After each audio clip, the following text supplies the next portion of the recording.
my fellow Americans, ask not what your country can do for you. Ask what you can do for your country.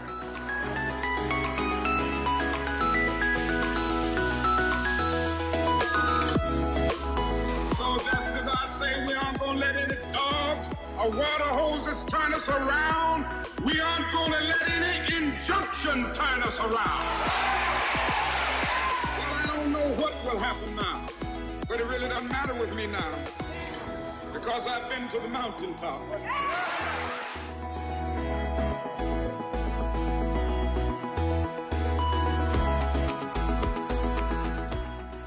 The future doesn't belong to the faint-hearted. It belongs to the brave.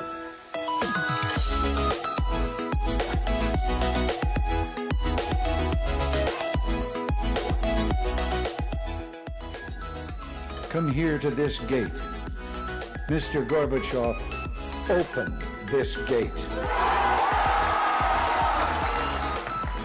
Mr. Gorbachev, tear down this wall.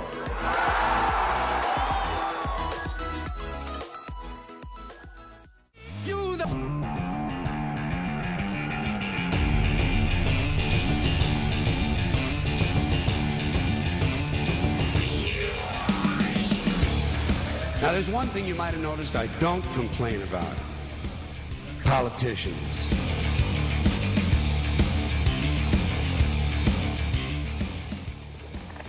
Governments don't live together, people live together. Governments, you don't always get a fair word or a fair fight. Well, I've come here to give you either one, or get either one from you.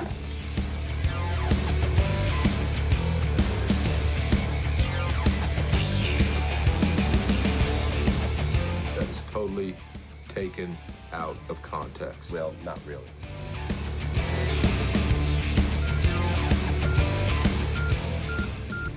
That the only thing we have to fear is fear itself.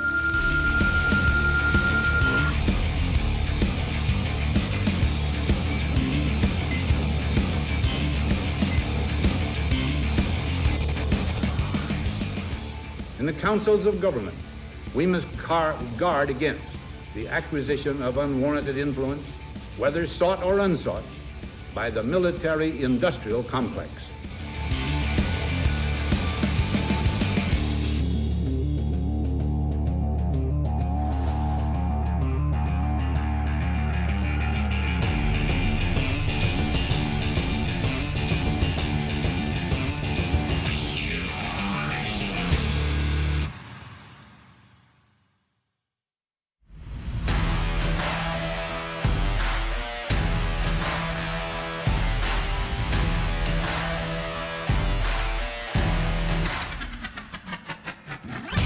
I have a dream that one day this nation will rise up, T-minus 1 minute. live out the true meaning of its creed. People should not be afraid of their governments. Governments should be afraid of their people. T-minus 50 seconds. I am paying for this microphone, Mr. Every dollar released from taxation T-minus 40 seconds. that is spent or invested will help create a new job. Chivalry is dead, and women killed it. T-minus 30 seconds. Don't give yourselves to these unnatural men with machine minds and machine hearts. You are not machines. T-minus 20 seconds. We shall fight on the beaches. We shall fight on the landing ground and in the streets. 10, 9, we shall fight 8, in the hills. 6. We shall never surrender. 3, 2, 1, 0.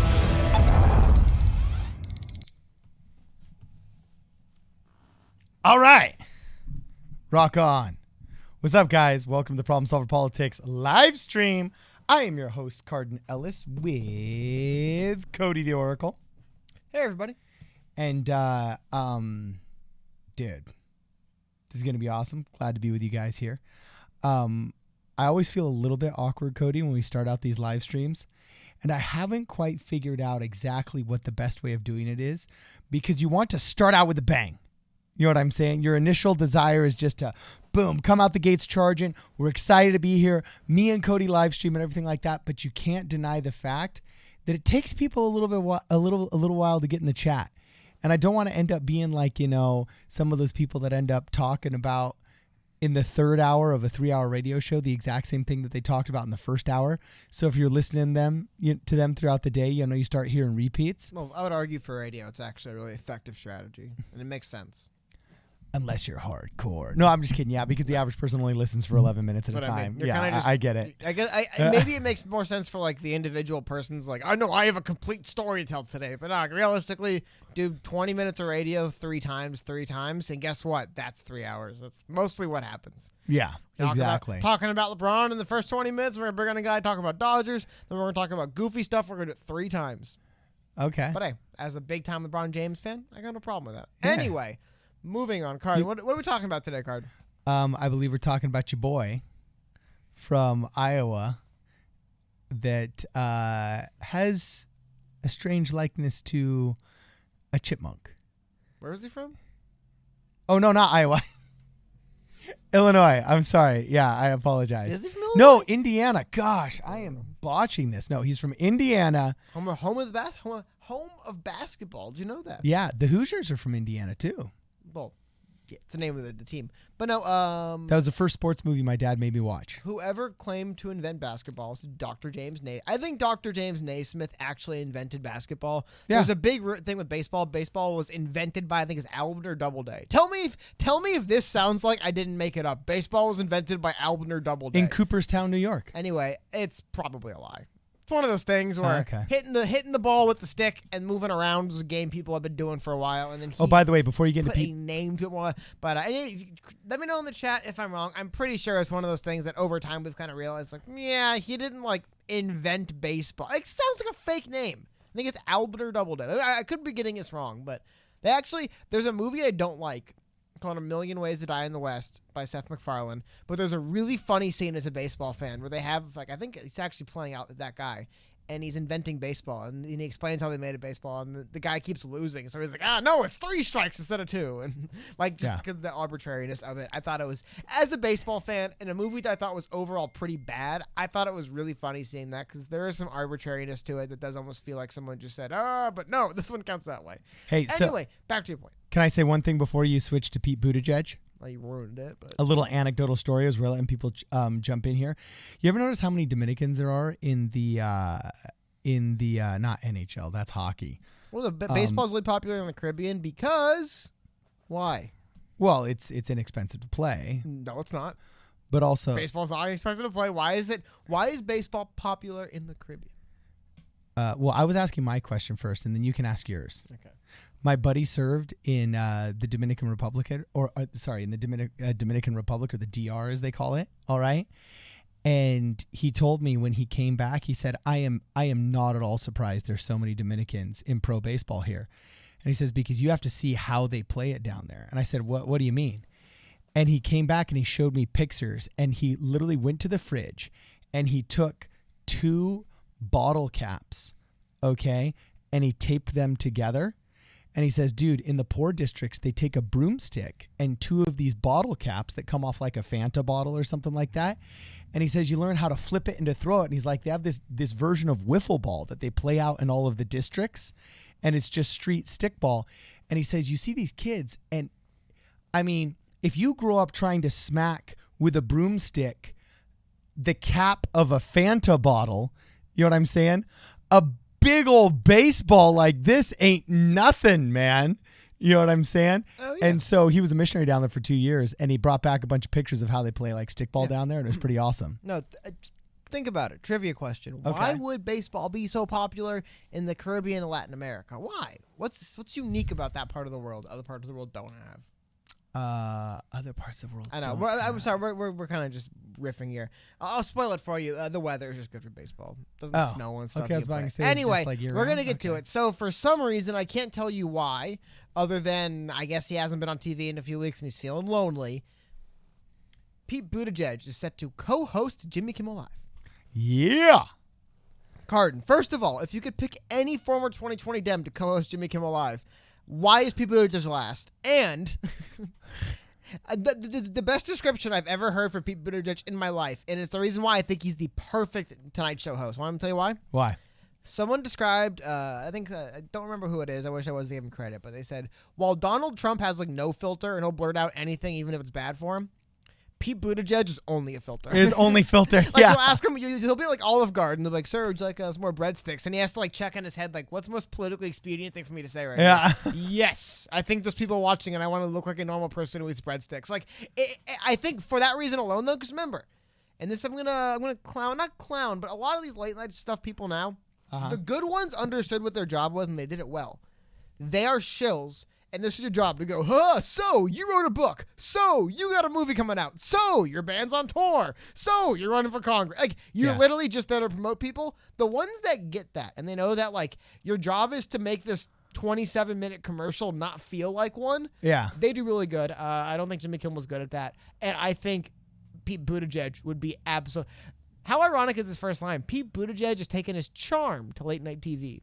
His charm. What charm? What was it? Like, people are just nothing against the guy. He doesn't seem like a jerk necessarily. He just doesn't seem like, he's no what's his name? He's no who was the original? If there were who was the original late night guy? You mean Johnny Carson? Yeah, like he's no Johnny. Like, he doesn't light the room up when he walks in. He's fine. He looks like a nice enough guy, but it's hilarious that he's hosting a late night show. Here's the other question I have too.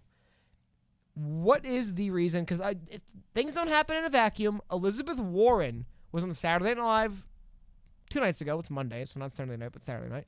A couple nights ago. And now we see Pete doing the late night circuit. What do you think it is? As someone else pointed out, by the way, this is ultimately, at the end of the day, I believe Disney's responsible for bringing us this. Because Disney, I think, owns whatever company owns Jimmy Kimmel. Well, yeah. I mean, Jimmy Kimmel's on ABC and Disney owns ABC. However, the truth is, it is part of the culture war. You know what I'm saying? And if there ever were any proof that CNN favors generally left-leaning and Democrat candidates, it's the fact that you have an opening line of Pete Buttigieg is taking his charm to late-night TV. You'd never have that written about somebody else. What else do you write? All right. I hate this guy so much. He's the worst. Like, what else do you write? And every 4 years, we run a test of who's winning the culture war, and that test is manifest in politics. And the culture warriors must be rewarded. You've gone out and you fought against, the big evil capitalist Republican machine. You are a warrior in our army. You know what I'm saying? Now you must be rewarded with positive attention in our media. And their media is the traditional broadcast and late night television. Do you want to hear the non-conspiracy theory angle of it? That's not a conspiracy theory. That's true. 97% of all reporters in America self-identify as liberal. Oh, no. Oh, no, not that. Yeah. How dare they? How dare they? That's ridiculous. That's absurd. I cannot believe this. This is As bad. Democrat, I should say. It's awful. No. I was going to say, I just think that various people who ran in 2020, especially ones that are... The Warren thing is weird. Well, the Warren thing is weird for this reason. I think one of the reasons why Buttigieg wants to do this, it kind of helps his Biden. Like I guarantee you, people that are behind Biden, if he really is behind Biden, which have to imagine... If I was a candidate that dropped out to endorse Joe Biden with more delegates than he had when I dropped out, I'd probably be expecting something in return if he won. I think just trying to boost profile. I think that was what we're calling it a favor. Because, no offense. Actually, no. This is offense to Pete Buttigieg. In no way, other than I'm calling in a favor, does Pete Buttigieg hosting the Tonight Show make any sense? Like that, the Jimmy Kimmel Live literally sounds like, hey, I got a big ask. I need Buttigieg. He's clean cut, good looking guy. He can read. You just got to read for a few minutes. He can read. You know what I mean? Like off a prompter. Like he can like just get him to do that. He can get his lines out. Because speaking of, we'll go through the article now. One of the guests he was going to have on was Patrick Stewart. I don't know why they mentioned that. We're lining up a great set of guests. Because here's the weird thing is I don't want to get too much into the philosophy of how you do a show with people. But it just stuck out to me as such an odd. Here, let's run the clip of him actually announcing on the Today Show that he is going to do it.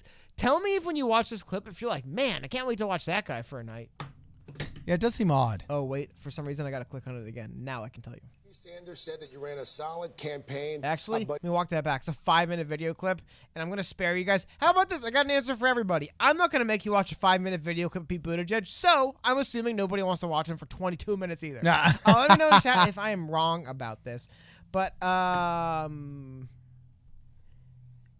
I caught reading chat for a second. But yeah, so that was something that just stuck out to me. Is very odd today. I don't really know why. Also, I wish I had it pulled up, but we had to do a video on this. Just the various endorsements Joe Biden got. I will say it's probably easier for Kamala Harris to endorse Joe Biden than... I mean, I can't. No. Kamala Harris endorsing Joe Biden today was one of the weirdest It's things weird, dude, because she was like... I walked it back. It's not like I can't believe it. I could definitely believe it. It just looks hilarious. Okay.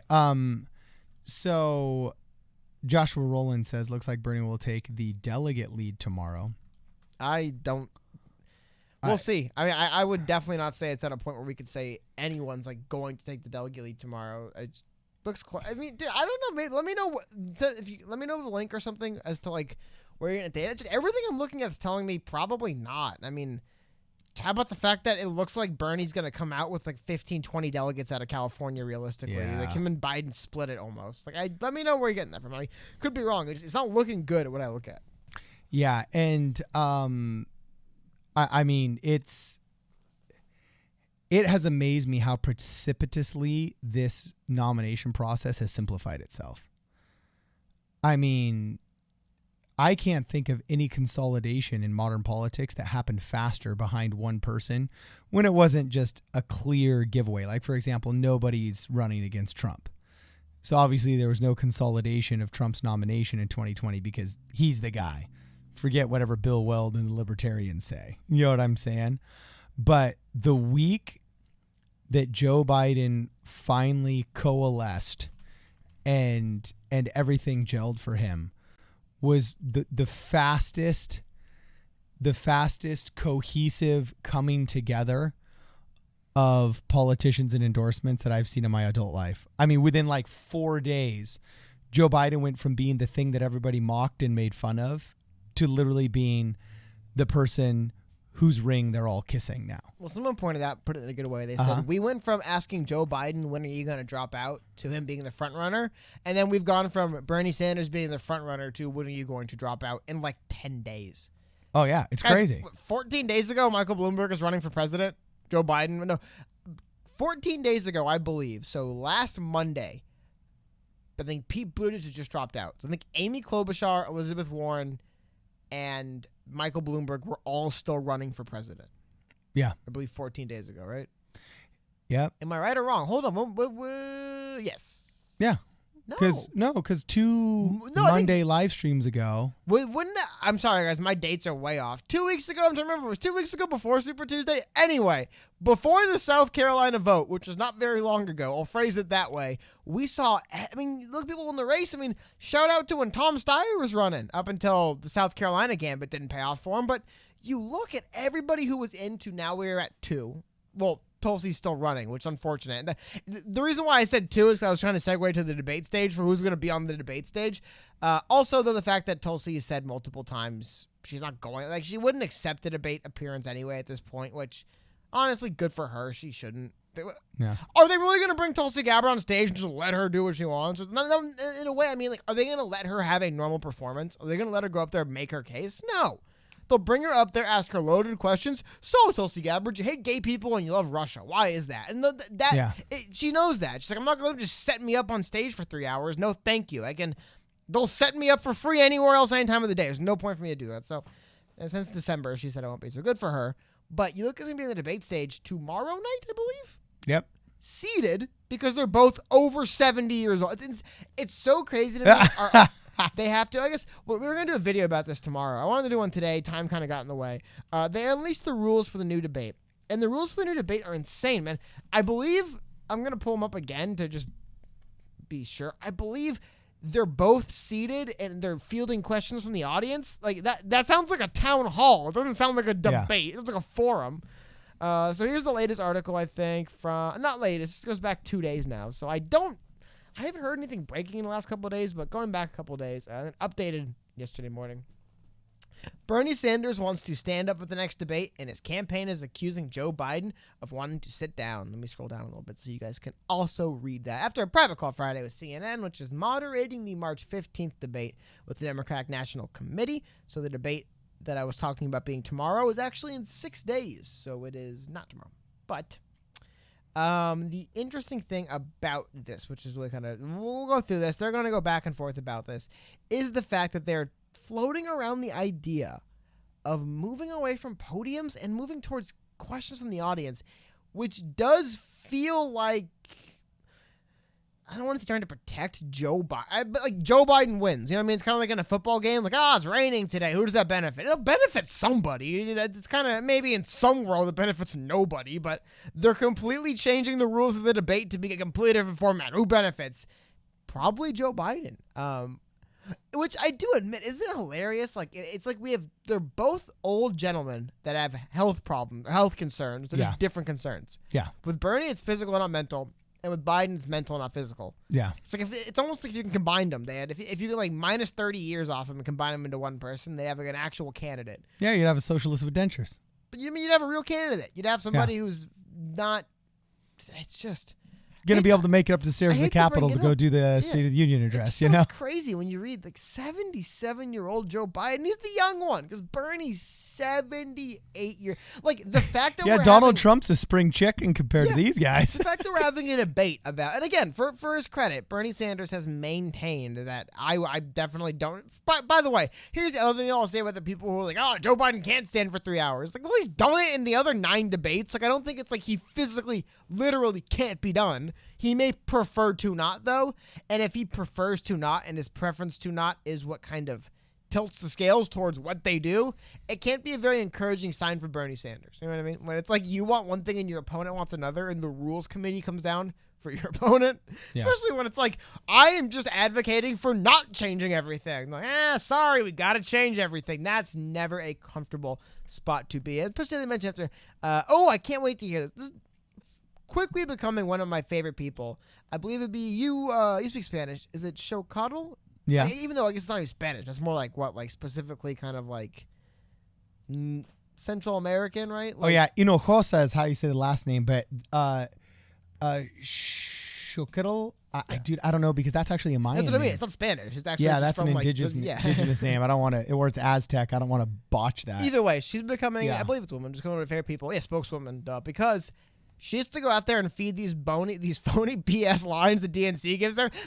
I remember like when everyone was clowning on that guy Sean Spicer, was that his name? Right? Yep. I felt bad for him. I'm like, he has to go up there and lie for the president, and like everyone hates him. He just gets like clowned on. Everyone, it's like, dude, what do you think? Like, it's just his job. You think he literally resigned because he couldn't take it anymore. It's like, it doesn't matter who the president is. It doesn't matter if you're the DNC. If you're a big influential thing, a body, a person, whatever, you pay somebody to go out there and lie their ass off for you because you're not going to do it. Anyway, that's what this individual has to do. Let's read her quote. After 10 debates, the DNC worked with its network partners. Thank God the DNC worked with its network partners so we can get a good televised experience. Oh my God.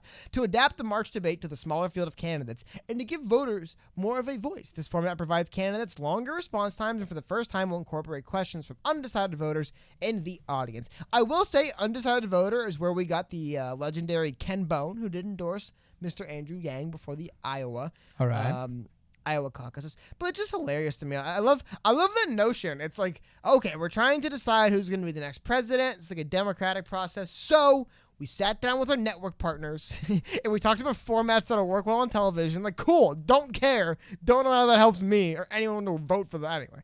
So that was what's going on. Anyway, to get back, the new format would be a town hall style production featuring audience questions, but in a more intimate setting with the candidates in chairs behind desks. Why? I guess similar to the way Barack and Hillary were seated in a few 2008 debates. The thing is, 2008 was 12 years ago, and we've done 10 debates where that didn't happen. So it'd be and they'll say, it's a smaller field. Is it 4 people smaller? I get that, like, percentage-wise, it's like 75%. But still, this... I mean, 4% is a very unmanageable debate if you're expecting to have substantive arguments in which everybody has a fair shot. But when you start out with 23 like we did, we're thinking, this this is getting real manageable now. Now there's only 4 podiums we got to set up. It's supposed to be 2. Like, if we're honest with ourselves, it's supposed to be 2 by now. You know, and I'm not trying to say that, you know, people shouldn't have a voice, shouldn't have this, shouldn't have that, but for heaven's sakes, we're on how many debates now? And we got this one's coming up Sunday, right? Wait, when's our next debate? So, less than a week from today would be Sunday. It's the 15th. Yeah, what is that? 6. It's not. I think it's Sunday. It would be a week minus today, which would be. There we are. Sunday. Excellent. Ever awesome. seen those threads where it's like how smart people do math, and it's just like a series of like undecipherable random math equations? Yeah. It's like, wow, that sounds longer and takes more steps. Yeah, it's like Common Core. It's almost as though it didn't make sense. Someone did let us know in chat. They said it's pronounced Sochil, I believe. Sochil. Okay, cool. Okay, that's cool. Thank you very much. Shout out to my ice cream. Thank you very much. Okay, awesome. Anyway, I don't know. At this point, to me, it's just really been simplified that the DNC had a chance to get somebody that's truly an outsider. And here's the difference between Bernie Sanders and Andrew Yang as that outsider, is that really Bernie Sanders isn't an outsider.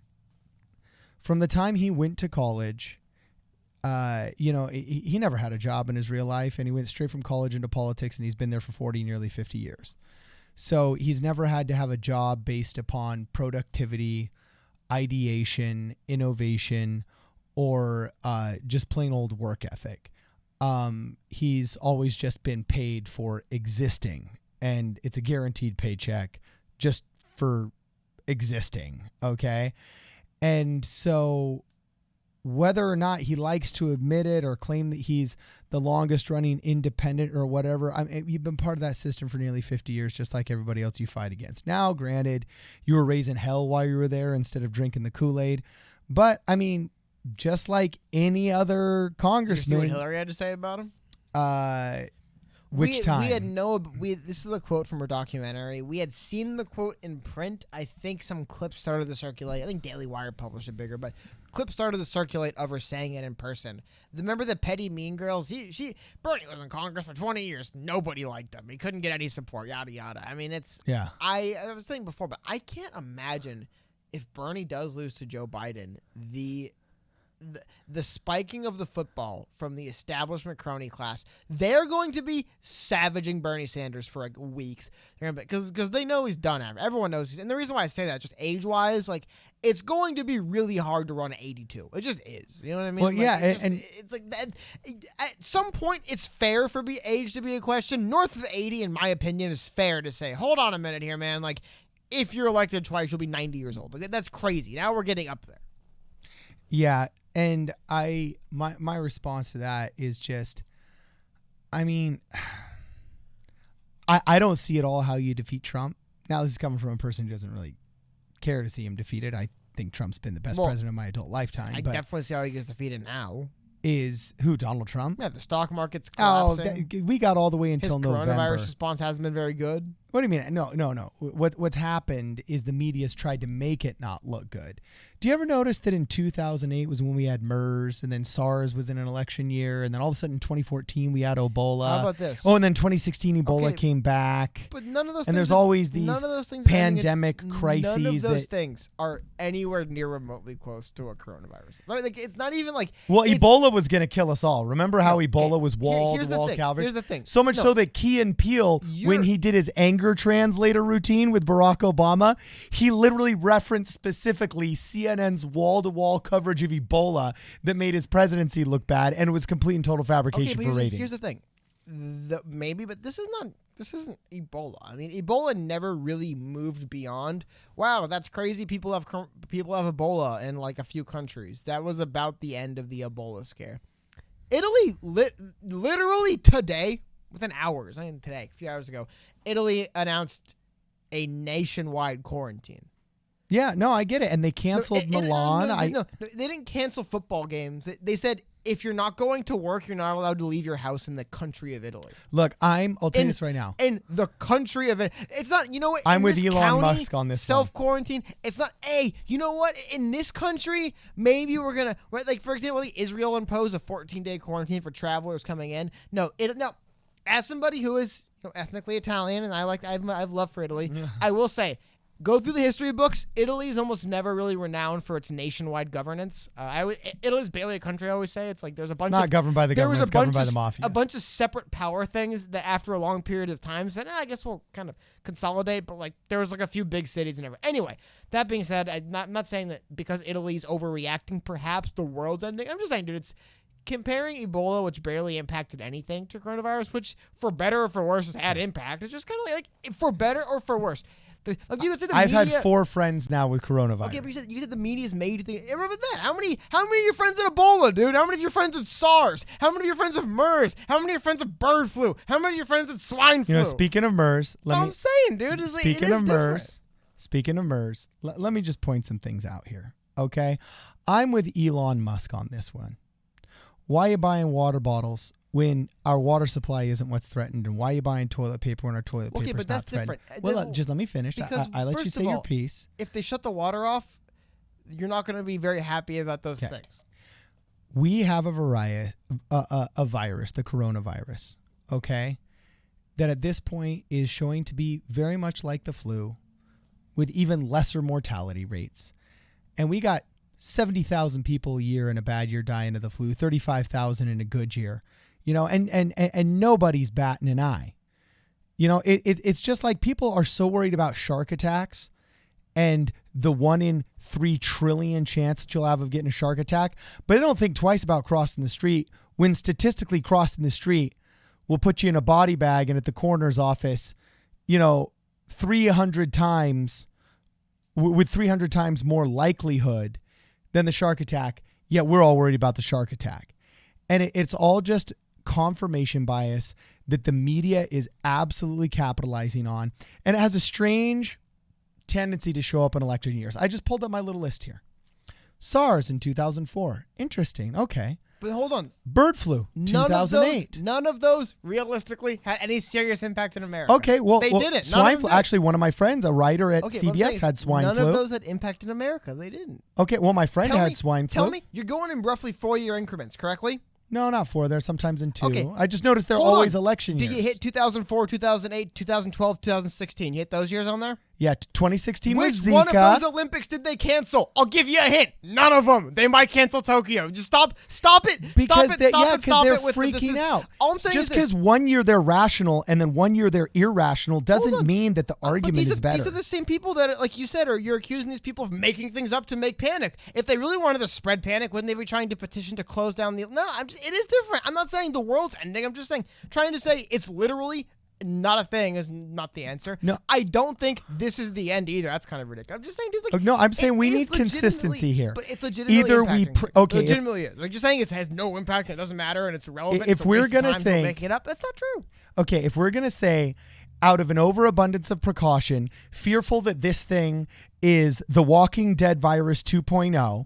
And self-quarantine and hand sanitize everything and walk around with respirators, then we need to be praising Donald Trump for his travel ban, this is ridiculous, which slowed the entrance. Or if we're going to take a more rational approach and just say like, look, we have this new virus we need to be aware of and we need to test for it and it's similar to the flu.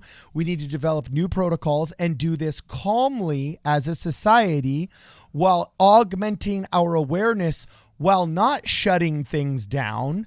Okay. Can I just interrupt you right now? What? In your massive plea to talk about how we shouldn't be politicizing coronavirus, you've done nothing but politically defended Donald Trump from his attack. I've been asking for I'll tell consistency. Okay, here, stop looking at every different. This drives me crazy. People do this all the time. It's like a logical fallacy, you could say. You pick 14 different people's 14 different opinions. Like, where's the consistency? Doesn't exist, dude, because you picked 14 points and don't draw a straight line across. Like, it is. The bottom line is, coronavirus is bad. It's worse than those things you brought up. Does the media, every couple of years, when there's a slow news cycle, hype up something somewhere? Yeah, they do. When it's like, what's going on? There's this thing in China. Okay, let's hype it up. I'm just saying is, by the way, they didn't do that this time. Do you know that? I don't know if you guys noticed that. I don't know if you guys are following the newspapers or reading news. Recently, China had, I believe, one hospital they emergency built maybe collapsed. Don't know. Don't look into that. I believe today they reported that multiple hospitals are being closed down because they had kind of slowed the outbreak where they needed the emergency hospitals. I'll see if I can pull it up even and show you guys. Like, I believe this literally just happened 2 days. China closes emergency coronavirus hospitals. Now, my thing is, what I want to ask you is, if this really was just something the media likes to just, actually, this is a story I'm seeing. Now, I'm looking at the link from Reuters. This is from March 1st, guys. This is from a week ago. Wuhan closes makeshift hospitals. New coronavirus cases in China drop sharply. I believe today we saw additional hospitals close down. Now, the reason I'm just bringing this up to say this. If the media was fear-mongering and scaremongering, the time was when China was building 20 emergency hospitals, not when they're shutting them down because they don't need them. So I think the reason why we're seeing it, one, this is legitimate. There is this sense in America of, and I've seen it happen to people like, not me, not here. I can't possibly get sick from some disease from another country. People like that, and it's like they're freaking out and panicking for no reason. But it's impacted things. Like, just to say it's some dumb thing that doesn't matter and everyone's freaking out for no reason. No, it's impacted things. People have literally died. It's not good. But here's the thing: is we're when you say, appropriately. can I speak now? There's a appropriate Can I reaction. speak now? I don't know. Are you going to go on when and you on say and that defend it's your political allies? Yes. How dare you attack me politically? It's like, this isn't politics. This is just like a thing that's happening in the world. They happen. Okay, to say it's you not want to talk about the media? You want to talk about bias? Yeah, just go on. Just you got the whole show. You got the whole show. Tell us. Instead of lying to people to make sure you're correct. I'm not lying to people. Politically, I'm not lying to people. I'm stating facts here. Okay, whatever. I don't care about your facts. How about that? Okay, fine. Your facts don't matter to me. You win. I'm just saying, man, like, to say that it's just, like, being made up by the media is crazy, dude. Iran's having a problem because all their government officials keep dying. Is the American government making up Iranian officials dying for that? Dude, one of the YouTube channels I watch, I'll let you guys know, a little behind the curtain here. When we're getting ready, there's a YouTube channel I like watching. I think it's called Bald and Bankrupt. It's this funny English guy.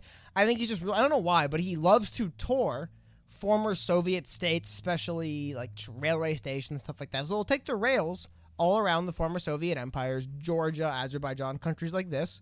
And actually, I'll say, little plug for his channel. He's got way more followers than us, but there's a lot of little cool stuff he has. Just today, dude, I watched a video of his. He's taking a train from Azerbaijan to, oh my God, I'm forgetting. Some other area in the region. They stopped the train. Again, this isn't America where the press is trying to spin things for the president. They stopped the train at the border of Georgia. Somebody in a full head-to-toe biohazard suit walked up to him, scanned his head for his thing, and said, "Have you been to Iran? Are you traveling to Iran? Where are you from? Why are you on this train? Are you okay?" They checked his health, and then they let him go. Again, not CNN, not MSNBC, the Georgian government, dude. There's people taking this serious outside of media hysteria in America. Is there media hysteria in America? Are people running out to stores and buying weird things? Yeah, that's real. But just to say that it's all being made up for literally no reason, for political reasons only, it's crazy. They're not hyping this up to make it worse than it really is. It's a bad thing. It's being handled. It's not the end of the world. Obviously, the Black Plague was way worse than coronavirus, and it didn't kill everybody, and we know what we're doing now, so. But still, it's real, it's bad, be ready, be prepared, whatever preparations they're telling you, but for the most part, and this is where I'll get into my little realm, but, like, people have been getting really sick with the bad flu in America for months. They really have. And just because we named this thing in mid-January, I could tell you for a fact the Chinese government had been covering it up for a few weeks. And again, covering it up is another word for, like, they were just like, well, is this a real thing? Why are we running with? There's so much stuff out there, we can write a book on all the misinformation, information, and maybe half-truths. The actual bottom line is a lot of countries are reacting very differently. I mean, like I just told you Italy shut their country down, and China is now decommissioning emergency hospitals. So different countries are reacting very differently. I believe Israel currently, if you fly into Israel, I don't know if it's proposed or in effect. If you fly into Israel, 14 days, you need to be in a 14-day, you need to be quarantined before they let you in.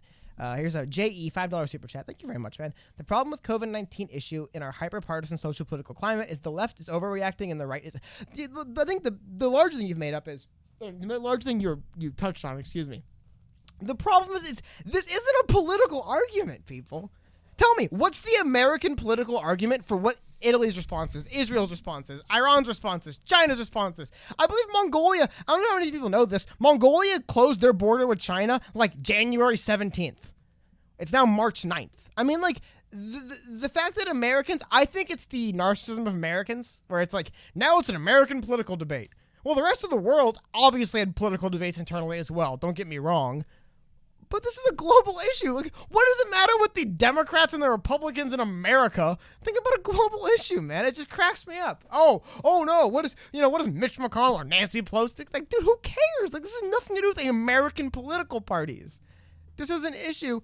Again, it seems to me that Georgia has stricter control on their borders of who gets in and who doesn't, if they're sick or not, than America does. Like, this is a big problem that's across the world. Again, here's another problem with America as well. Georgia's able. Oh, sorry. $2 from Deborah Johnson. U.S. media was covering impeachment in January. That is actually a really good point. True. There was no airwave list. And then $2 from Christian Solid. Let Cardin speak as my. Okay. If you guys want to hear some Cardin's thoughts on this, I'm done. Take this to the bank. I can talk now. Wait, did I miss the donation though? I want to make sure. I did. Sorry. No, I just missed it. Spencer for hire, $2 super chat. Can you guys take bong rips to keep the peace? Not necessarily, but close. Okay. Hey, I got my medical marijuana card here. Cancer. I got it from my cancer. It's recreational in California. Yeah, now it's recreational. Take this to the bank, Cody. And yes, it is political. I'm watching Kyle Klinsky and David Pakman and everybody has It shouldn't be, though. I know it shouldn't be. Bro, I just let you basically holler at me and tell me you're too kind. You're too how kind. horrible I am. Oh my for God! like Can we 20 get a round minutes. of applause for Cardin? Can I get ones in the chat for Cardin? Yeah. Can I get to the predicate after my subject here? Take this to the bank, okay?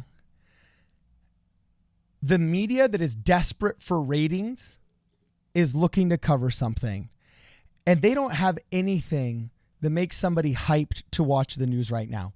Because let me tell you, the Democratic field of candidates for the nomination isn't exciting anybody. So you have a media that is desperate for attention. And you also have a political party that's in bed with that media who is desperately grasping at straws to get rid of Orange Man bad. Okay, they've tried Russian collusion. They tried writing spy novels of Russian interference, and that didn't work. They tried embarrassing him with porn star money. They dragged porn star lawyer out in front of the world, and even said that he was going to be a contender for the presidency until we all figured out that he's just a big fat grifter who's trying to burn Nike for $20 million. They have literally tried making fun of Barron. They've tried the tax returns. Remember when Rachel Maddow had the tax returns?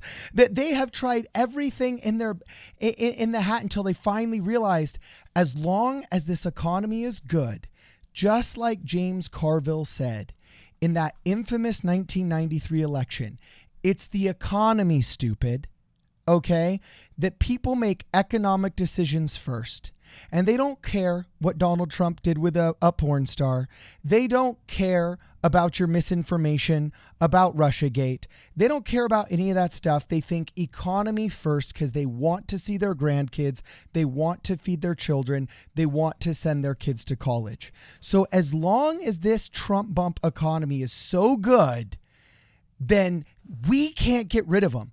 So that's when you start having 6 months ago Bill Maher coming out. Can I What? ask you a question? Yes. What part of the American media and coronavirus is leading to the Saudi Arabian oil war with Russia? Just let me know. I just want to know which part of MSNBC and CNN accusing Donald Trump of not.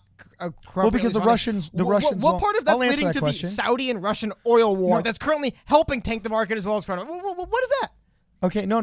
I'll answer that question. Let me get to the end of my first. Okay. At the end of the day, you have a media desperate for ratings and a party desperate to get rid of Donald Trump, which is nitrogen and glycerin for an explosive overreaction to COVID-19. Yes, It's a bad thing. And yes, we need to protect ourselves. And yes, I think it is very appropriate that federal programs meant to be called into action during times of pandemic be released, which is what Donald Trump has done with Gavin Newsom. You can hate Gavin and you can hate Donald, but at the end of the day, they did a very good thing and worked in conjunction and have showed good government. So let's be informed citizens and let's have good government as we fight this thing that ends up being a virus similar to all these other viruses that kill us, that don't get the media attention because we've all just gotten so used to them. It doesn't make the news when somebody dies of the common flu or pneumonia. It makes the news when China quarantines 37 million people, though. It makes the news when Italy quarantines the entire country. Dude, media hype is the reason why we quarantined all of the Japanese during World War II. When you say this isn't... You're equating... hold on. You're equating No, I'm trying to make an example here. I'm trying to make an example here. And the truth is, media hype drives people to do all kinds of stupid stuff, like buy out all the toilet paper and all of the water bottles in a grocery store when there's no threat to our water supply or our toilet paper supply. The water's still running. Once the water stops running, then you might want to be worried. Exactly. So media hype, especially media that's so desperate to get ratings because their ratings are in the tank right now and all the other media platforms and video games are ruining their ratings, of course they're going to be doing all kinds of desperate things.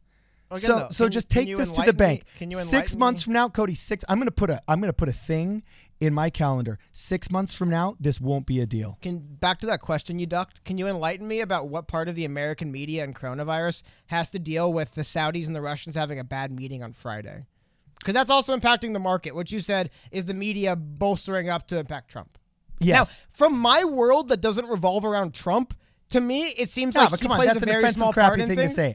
My world doesn't revolve around Trump. Defending your boy, dude. What do you mean it doesn't revolve around? No. I was defending sanity. Okay, whatever. Can I get to super chat? And ragging on media hype. Okay, whatever. I'll get to super chat. We got $5 super chat from Mental Messiah. A shout out. Thank you, by the way, for me back. Said COVID-19 is being politicized because of the impact of supply chain disruption, productivity loss. When the Dow Jones goes down, the government freaks out. Well, no, I mean, correct. Yeah, that's definitely part of it. And then $2 from Emerald Miner. Yang having a speaking event at UF announced today. Very cool. Hey, I wonder if he got booked through his new agent. Mm-hmm. He almost assuredly did. Which I think is funny. His new agent, by the way, that could be a fun video in itself. Yep. The CAA, which signed him, is like, well, either they're like conspiracy theorist stuff or they are behind sketchy stuff in Hollywood. Probably both. It probably goes that way. It's like a little bit of both in Hollywood. It's like half conspiracy, but half like, we do that. You know, like people, I feel like that happens, not unless in Hollywood, anywhere where there's powerful people and money and influence concentrated. I feel like that conversation happens every time. Like, you guys don't actually do that this stuff is yet. what Like, happens is the media is desperate, for ratings. The party wants to get rid of Donald Trump. They know the only thing that you can attack him on is economics. That's why all of these party leaders and all of these articles have been written about, depression's coming. Depression is coming. They were desperate when 2 months ago there was the inversion flip on not annuities. I forget the term. But they're like, finally the depression is coming that's going to make people not love Donald Trump. And so, because of the media, we have had an overhype of COVID-19. Okay. And yes, this has bled into all aspects of politics. We just had not the NASDAQ, but on Wall Street, the circuit breaker kick in for the first time that it has since 1997. And guess what? The world is regulated by two things, the value of the dollar and the value of a barrel of oil. So just like everybody knows, when stocks are low, you buy them up. And there's the old Arab saying that when there's blood in the streets, buy land. So right now, the major oil producers are thinking, don't let a good crisis go to waste. Now's a good time to have an oil war. So guess what Russia stopped doing? They stopped disclosing how much oil they're producing because they're a massive oil producer. They basically left not OPEC, but they basically left the organizations that oversee this stuff. Yes, okay. Because they want to be able to ramp up production in a time of crisis. In a world that doesn't revolve around Donald Trump, there's a lot No, of I'm not things saying it happening revolves all over around the Donald place. Trump. I'm They saying impact the world it was completely. triggered by a media that hates Donald Trump. There's a difference between thinking the world revolves around him and recognizing that there was something that was triggered by him. Okay? I don't need to be thinking the world revolves around a Mercedes-Benz if I'm a cop writing a report about how this accident with a Mercedes-Benz and a Land Rover happened. Just because I write a report because I objectively see how a car accident happened doesn't mean that I'm in love with the vehicles thereof. So I simply recognize this is completely fueled by a dishonest media that's trying to hype people up in a slow news month because there's nothing else to talk about. And then now the ripples of that hysteria are causing fluctuations in the markets, and those fluctuations in the markets are being taken advantage of by people who are in a position to take advantage of them, such as oil producing countries like Russia, who don't have any problems being dishonest. Almost as dishonest as their counterparts, the Saudis. So yeah, it does not at all surprise me that because of this thing over here that happened in America and the media hype associated with, that now we have two of the most dishonest countries in the world that just happen to be sitting on massive kegs of oil in an oil war with each other. That doesn't at all surprise me. Can I tell you this? Tell Again, me. nothing to do with America and the media and CNN and MSNBC and none of the weird conspiracy theory stuff you're talking about. Just from the outside looking in, it appears that China seemed to get a move on. Oh, because I'm not on the outside looking in. It's a conspiracy theory to say that our media is psycho. Of China, I'm talking about. Okay. It appeared that China got a move on from the outside of China looking in on testing people in their country for having this disease greater than America has. No, I will agree. I've seen those people on Twitter that come across kind of as like, I am asymptomatic and I maybe shook hands with one person who was on a flight with someone with coronavirus 6 weeks ago, so I demand a coronavirus test. I get like, sorry, dude, you ain't getting one. But you've noticed America's dragged their feet. Same reason why the Chinese government did the same thing at first, because I can only report the confirmed cases I know we have, and that's kind of the thing. And America's doing that too. I think the larger thing with coronavirus, from everything I've looked at, I've been reading about this stuff intensely for a month now. The reason why we're seeing a lot of panic and confusion is because, by and large, it's something that people behind the scenes have been in fear of for years. A novel coronavirus spreading specifically out of Southeast Asia. I mean, that's like literally like there was like been like studies done in like 2012. Oh my God, if a novel coronavirus spreads out of densely packed parts of Southeast Asia or Eastern Asia, it could get bad. And it did happen. So for that reason, you have smart people doing their due diligence, doing research and saying, oh my God, people have been afraid of this for years and freaking out. Now, on top of that, we don't have any kind of like actual... I'm not going to lie, I heard this headline freaked me out. It was like, China announces first successful double lung transplant for coronavirus patient. Like, double lung? What? Double lung So there is stuff like that. But I think what's freaking people out the most is we don't have a necessary, like, direct path to care to prevent. And it's bad. Here's the thing. It's the kind of thing maybe 2, 3, 4, 5, maybe 25 years from now, you'll be telling your grandkids, it's the coronavirus. You definitely want to be careful. But I remember when this first started when I was a kid. Or who knows what's going to happen then. But I'm just saying, a lot of the fear, and I think you look at instability in the stock market, that generally comes from fear. People don't know what it's going to do. How bad is it going to be? Will there be a supply line disruption?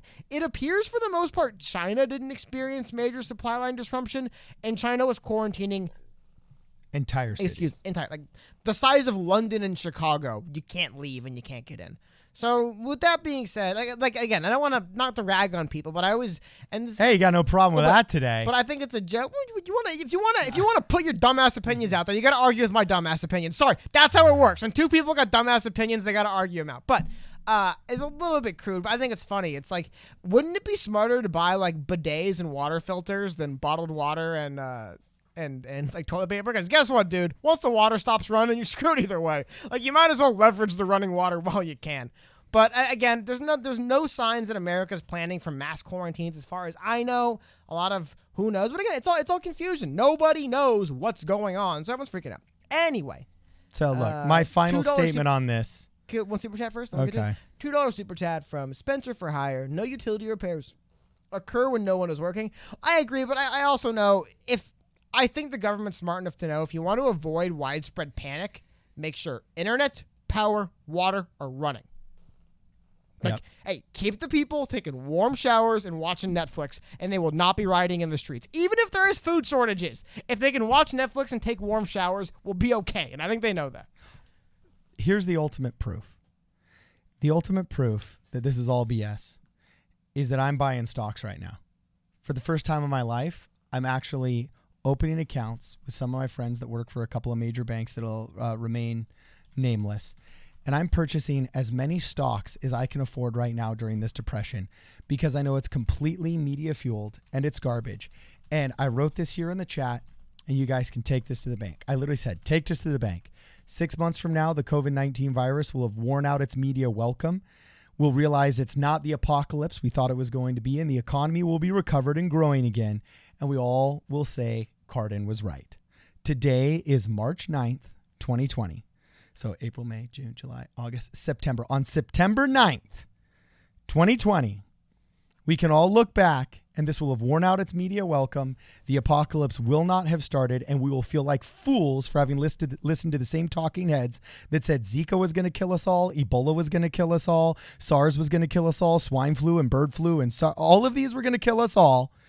You know what I'm saying? And they didn't kill us all. Why can't you acknowledge that this is worse than those things still? Without going to it's going to... I think for sure it's definitely worse than SARS and the bird flu. Yeah, I'll tell you this right now. I think swine flu was scary. But I'll tell you this right now. In China, they're closing emergency hospitals. So if you're saying in a few months it'll settle down more than likely. I mean, the case for it... I think part of the confusion in America... I don't want to get to some super chats first. So JE, $5, says, tired of COVID-19 being politicized, but there's a danger about being nonchalant about it. Trump should stop worrying about re-election and just lead us out of this. I do agree Trump needs to stop looking at this as like it's going to negatively harm his image. Dude, you're the president. It doesn't matter. Just lead us. I don't care if, the market's down. That's bad for me. Don't care. Oh, coronavirus is as bad as you think. Don't care. You're the president. Just make sure we have contingencies in place and everything's in order so it doesn't get worse. And then a super chat, $5 from Scapo, said, as a Washington citizen, COVID-19 is being downplayed in America, which is, like I said, I'm hearing so many stories coming out of America that remind me so much of what I read coming out of China 2 months ago. So much. But I've had 4 friends recover from it. One of them was a baby. One of them was a grandpa. But here's the thing. It doesn't matter if you can recover from it. The problem is this. If we don't know how bad it can be for people, we don't know who it's bad for, and we don't know who it's bad for or not. Like, until we know more, dude, there's all kinds of diseases people get that are, like, deadlier than this that, like, we treat them with and it's okay, right? I mean, I would argue you have a better chance of getting killed if you get bit by a snake. We take care of them for the most part because we know what it is. Oh, it was that kind of snake. We know what it is. We don't have that thing here. I mean, so much of, and this is the same thing in the military, anything when it's really important to make sure people keep their head and they keep cool and they keep trained or they keep their calm, train them and inform them. And then the less they feel like I don't know what's going on, the more likely they'll do what they're saying. And we're seeing right now a lot of people who are like, I don't know what's going on. Like, for example, I want you guys to seriously think for a second. When you're watching the news or reading on the media and stuff about coronavirus, how often do they go in depth about realistically what it does to a human? They just say it's deadly, you don't want to get it. If you get it, you could die. People are dying to get it. Yeah. Well, the way it kills you... terrifying, dude. No, but the way it kills you is similar to the flu, which pneumonia. is... It's respiratory problem. Yeah, regular flu is a crappy way to go. Yeah, so, I mean, but we're just so familiar with the flu that we've forgotten how bad it is. Here's the other thing is, it's not that. We're familiar with the flu, so we know what to do with it. We don't know what to do with the coronavirus yet. Once we know what to do, a lot of the confusion and panic goes away because we know what to do. Okay, well, let me tell you this. It's like that with anything. While you're spending your money on respirators and water bottles, I'm going to go buy penny stocks. Yeah, and I'm buying Carnival stocks and Norwegian Cruise Lines. And I'm buying all of these cruise line stocks because they're down right now and they're going to recover by next year. I would say airlines make more sense. I'd be careful with cruise lines, dude. People are going to remember.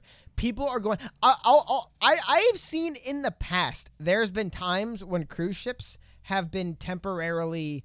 $2 super chat from Scapo. I have 4 immunocompromised family members at risk. Oh, and to get back to the rest of his super chat. I'm immunocompromised. I got leukemia. I want to get back to what he said. He said, what's causing people to panic is the lack of testing. We can't quantify our situation. Okay. Well, also, to stem panic, it's like that China did the same thing. It's not to like drag China or America. To stem panic, they will generally drag their feet on testing, especially with something like this. Because here's the reason why they're so terrified of coronavirus or COVID-19 from what I've seen and what I've read. Just a little, I'm no pathologist, but for example, one of the reasons why Ebola wasn't as big a deal, you could basically see when someone has Ebola and they passed away fairly quickly. Any disease that kills the host fairly quickly, it obviously doesn't spread because you can just be like, oh, the problem and what's terrifying people about coronavirus. One, I think coronavirus or COVID-19, whatever you want to call it, it's the first time we've seen the information age stab us in the back this hard on something like this. because I remember seeing reports floating around out there. Let me know in chat if you remember seeing this. I don't even know if they're true or not. I remember seeing reports that like coronavirus can survive on a substance for 25 days and you could be asymptomatic for 3 weeks. My day trader friend is calling me right now. Should I Okay. talk to him? Well, not on air. On speaker? We're gonna do it off air. But like, it's like you're reading articles saying, "Oh, you could touch a door handle that somebody who wasn't sick a month ago touched and died from coronavirus," and that's freaking people out. But I don't know. This was not supposed to be a coronavirus stream, and we've gone 40 minutes about it. But I guess it is the only thing in the media. Unfortunately, no one will talk about anything else. Trust me, I'm looking. No one will. A slow news cycle. Well, no, it's they're hyping it up. And that's the whole reason why this has even become a thing. They're not like hyping it up. People don't know and they're confused. People in the media are taking advantage. Don't mind you. It's one of the reasons why, if you notice, go through our channel, look for a coronavirus video. One of the reasons why we haven't done one is because I've been reading about this stuff for months and just didn't feel comfortable putting, because all I could do is aggregate probable lies for you guys. It's all I could do. All I could do is pull together half-truths, weird, sketchy, unverified videos, and allegedly somebody found X. And it's like, dude, I'm not gonna shove in front of misinformation in front of people and saying, well, at least you're informed now. Like, it's tough. There really isn't a thing, and it really does feel like warmer weather that hopefully will spread. Because again, it's spreads like the flu. So if it spreads like the flu, can I say one thing? I don't know. Can you? I do have to say that I hate how the left has politicized this, but I do think Donald Trump has been narcissistic in his defense of this. I think he should have publicized better what he did with Gavin Newsom, because he actually did do a really good job in California, and there needs to be more focus on a vaccine, because once we find the vaccine, this all goes away and the world stops freaking out because there's an end in sight. So if I were president, I would focus on calming my people down and getting a vaccine so I could take this respirator off. I have a question for you, though. Yeah, what? I have a big question for you. Yeah. You just said once there's a vaccine, it'll be fine. But Yeah. you've also said that it's basically the flu. It's the same thing as the flu. Well, you can get a flu shot. But, I mean, are we fine? Like, is the flu not a problem? Have we transcended the flu? No, but I'm saying or it to would, your point, is the flu not still a massive problem we deal? I'm saying it would be in the realm of the predictable. Okay, but I'm just saying, well, it is better than the alternative. And there would be less hysteria. I do object a little bit to this glib. Look, guys, coronavirus is just going to be like, we have a flu season? Well, we're going to have a coronavirus season too. It's like, that's not good that flu season got worse. Like, that's bad still. Like, what?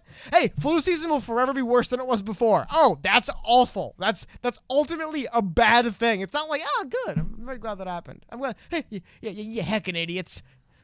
You heckin' morons. It's just the flu season's deadlier and worse now. What do you guys so worried about? What do you guys so worried about every year? It's like, it's a real thing. I'm not saying it's the worst thing ever, and you know what I mean? Like, sell land and move into the hills. Anybody who has just bought funny to me. toilet It's like, paper that's still bad, dude. It's not good. or a respirator is a fool.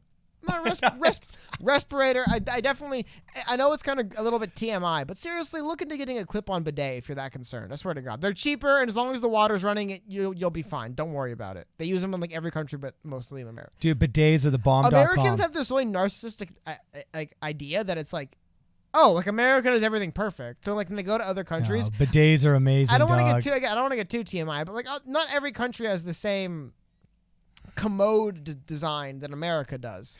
Other parts of the world use different designs that we immediately assume to be inferior. I ain't never used them. Just saying, that's a weird part about America. We have this tendency to think that it's just like, oh, if we do things the best way of doing them. If we do the thing this way, it's like what is it? Is it in our European friends can let me know. I know there's parts of Europe where they use mayonnaise on, not everybody, but it's more of a thing to use mayonnaise on fries than ketchup. It's not like the standard. I don't use ketchup on fries. I'm an American. My point being, there's like the sense that like Americans are like, well, if you don't put ketchup on fries, you're an idiot. That's how we do it in America. If you don't do X and Y, you're an idiot. That's how we do it in America. Which I will say, though, if we have any British friends in chat, I forgot what other countries, driving on the other side of the road, that ain't it, man. That ain't it. Like, look at everyone else in the world. They basically realize if everybody stays to the right, it's safe. Like, just, like, literally, how do you solve a problem of people going different directions, hitting each other? Everybody stays to their right. Oh, what do you know? It's my buddy that came here from New Zealand had a problem on his first day. He wanted to get his motorcycle and drive in America, but he was so used to driving on the left side of the road that in order to cure it and get used to it, he bought a PlayStation and played Grand Theft Auto for like 3 days straight until he had reprogrammed his brain to being on the right side of the road. That's really fascinating. Yeah. So video game training, all you gamers out there, see, it has a use. Anyway, I'm getting some hilarious comments here. Sorry. I apologize. JT, I know you're talking about your messaging with Cardin. Yes, all the hats, we're sending them out, I believe, tomorrow. I apologize. Once Cardin gets all the hats, we just wanted to make sure we had everybody's addresses. Yeah, everybody's names. I apologize. We just do it in one batch for the way we do it. But once that happens, I'm going to get all of our tracking numbers. Everybody who ordered, everyone who joined or ordered the hat in that period, I'll be emailing all of you back with a tracking number. I apologize. I meant to get back and let you guys know I got the email. I just got caught up. But yes, if you order one then, we're sending them out probably tomorrow, I'm assuming, to the earliest. And then I will send you a tracking number so you can follow it as soon as we have them. There we go. Ooh, PB says Russians love mayo, but their mayo is pretty good. You know, Belgian mayo is pretty good too. Oh, got another big super chat. Hold on. COVID-19 still trying to contain. We don't have enough data to understand spread. Flu, we've accepted spread and are in management mode. But are we? None of us wash our hands as often as we should. Anyway, not a bad idea to follow the World Health Organization recommendations with this one. Yeah, exactly. I mean, we're telling people to wash their hands and to kind of stand away from social distance, other people. Yeah. I will say the one thing. I'm not saying freak out, panic, but I will admit, just the government bodies being like, yeah, like just don't like get close to people or touch them anymore. I'm like, that sounds like a big deal, dude. Like that's like not like normal. like you know, like imagine you're like, how many people here, by the way, have thought twice? Let me know in chat. You don't have to you can put a 1 or whatever. If you thought in chat, like just like, you know, maybe I won't go on a flight, or maybe I won't. Maybe I'll try to avoid this. Because I know it's been a couple times. For me, the bigger thing is I don't want to get caught up on one of those, like, I get a cruise ship is different, but I look at I mean, like I said, as Cardin pointed out, like we know the people that were like trapped on the cruise ship recently. Like that sounds terrible. I don't want that to happen. So that's really, really, really not what I'm looking forward to. So I'm honestly not traveling until it clears. Yeah, man, I just don't want to get caught somewhere. I don't want them to say, I don't want to fly out of the continental United States and have them say, by the way, we're not taking flights back in anymore. You know what I mean? Like that would suck. It's literally uncertainty that's propelling this. It's one of the reasons why I think, now obviously it's kind of a catch-22 because coronavirus is so big and so important as a story. Everyone wants to talk about it, but it feels to me like one of the things that benefits from less people talking about it more than more. Because like people legitimately don't know, and it's like not a bad thing that you don't know. It's nobody knows. Like people are afraid of what is this thing going to do. It's people going out there, and you know, I think it's crazy. Yeah. So anyway, I really liked Mental Messiah's comments where she said, "It's coronavirus Bane." Do you feel in charge? Yeah, it's kind of true, man. I don't hear you. You're supposed to say, yeah. If I took that mask off, would you die? Oh yeah. Let me see. Hold on. You know what you say then? If I take this mask off. No. I would say, if I take that mask off, will you die? I don't know. Come on. Let me know in chat. I don't know the meme. Please bail me out in chat. If I take that mask off, will I die? Will you die? What would he say? He says, "Oh, it would be a very painful demise," or something like that, right? What's he say? He says it would be extremely painful, and then I would say, "Well, you're a big guy."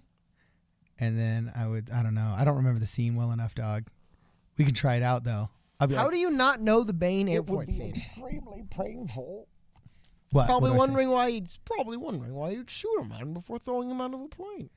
He says, "For you." You've never seen the For You scene? For you. It'd be extremely painful. You're a big guy. For you. Yeah, for you. Yeah, I love Bane, dude. That's awesome. That's hilarious. So anyway, JFB gave us super chat. Thank you very much, JFB. Yes, thank you. DoorDash and etc. and fast food will be hurt greatly. You know what's Either funny? that or else DoorDash will be killing it because nobody wants to leave their home. Anecdotal. I use Postmate a lot. Postmate has been showering me in discounts every day. Delivery free, $5 off, delivery free. So yeah, they must be taking it, which is funny to me. It's like, oh yeah, you're so much better off driving to these restaurants that everybody frequents to pick up the food yourself. Like what? There's no difference. Anyway, Ty $2 said, "Not worried personally." Honestly, man, as long as, like, here's the other thing too. Like, you definitely want to make sure you don't get sick in any year just because it's bad to be sick. But for the most part, with anything in life like this, ultimately, man, you can't control what happens with things you can't see. So you do have to just kind of do you. So I agree. Shout out to you. Yeah. Oh, yeah, and Card. Carden, if you do want to be safe from coronavirus, you also need waterproof or particle-proof. Waterproof's pretty good goggles. Your regular water goggles, your regular like diving goggles, you can get at the Score Expedos. Yeah. Those work just fine. But it can't get into the pores of your eyes. That is true. Yeah, I've got the regular eye protection for pesticides. But dude, I mean, it can also get in your ears, for heaven's sakes. I mean, if we're honest with ourselves, So do you have earplugs? Do you have unless you have the earplugs can get dirty, and the second you take them out, and you accidentally touch something in your canal. I mean, the truth is, unless you're wearing a suit and you have a containment chamber, even with basic protections, you can still get infected by these things.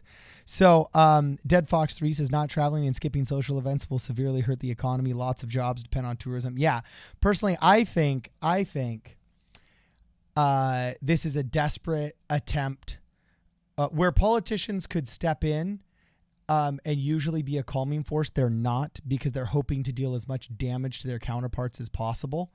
And since the American media drives the narrative on this situation worldwide, instead of having a bunch of people acting like adults and stepping up, they're thinking, well, this is actually good for us. The more fear there is of COVID-19, the better we're off in the next election. So unfortunately, yeah, there is a lot of tourism that's suffering for something that unnecessarily, I should say, suffering unnecessarily. Our energy should be focused on seeing what we can do for this, seeing if it ends up being like the common flu, which is unstoppable, or like other things that we have vaccines for, and then letting science and innovation do its thing. That's all I'm saying. Dan DeColodium says body condom, I'm telling you. I've never quite heard that phrase used to talk about a toxicology suit, but yeah, that's Really? pretty interesting. I've never heard condom used as a word for example, when I was a kid, I used to play paintball.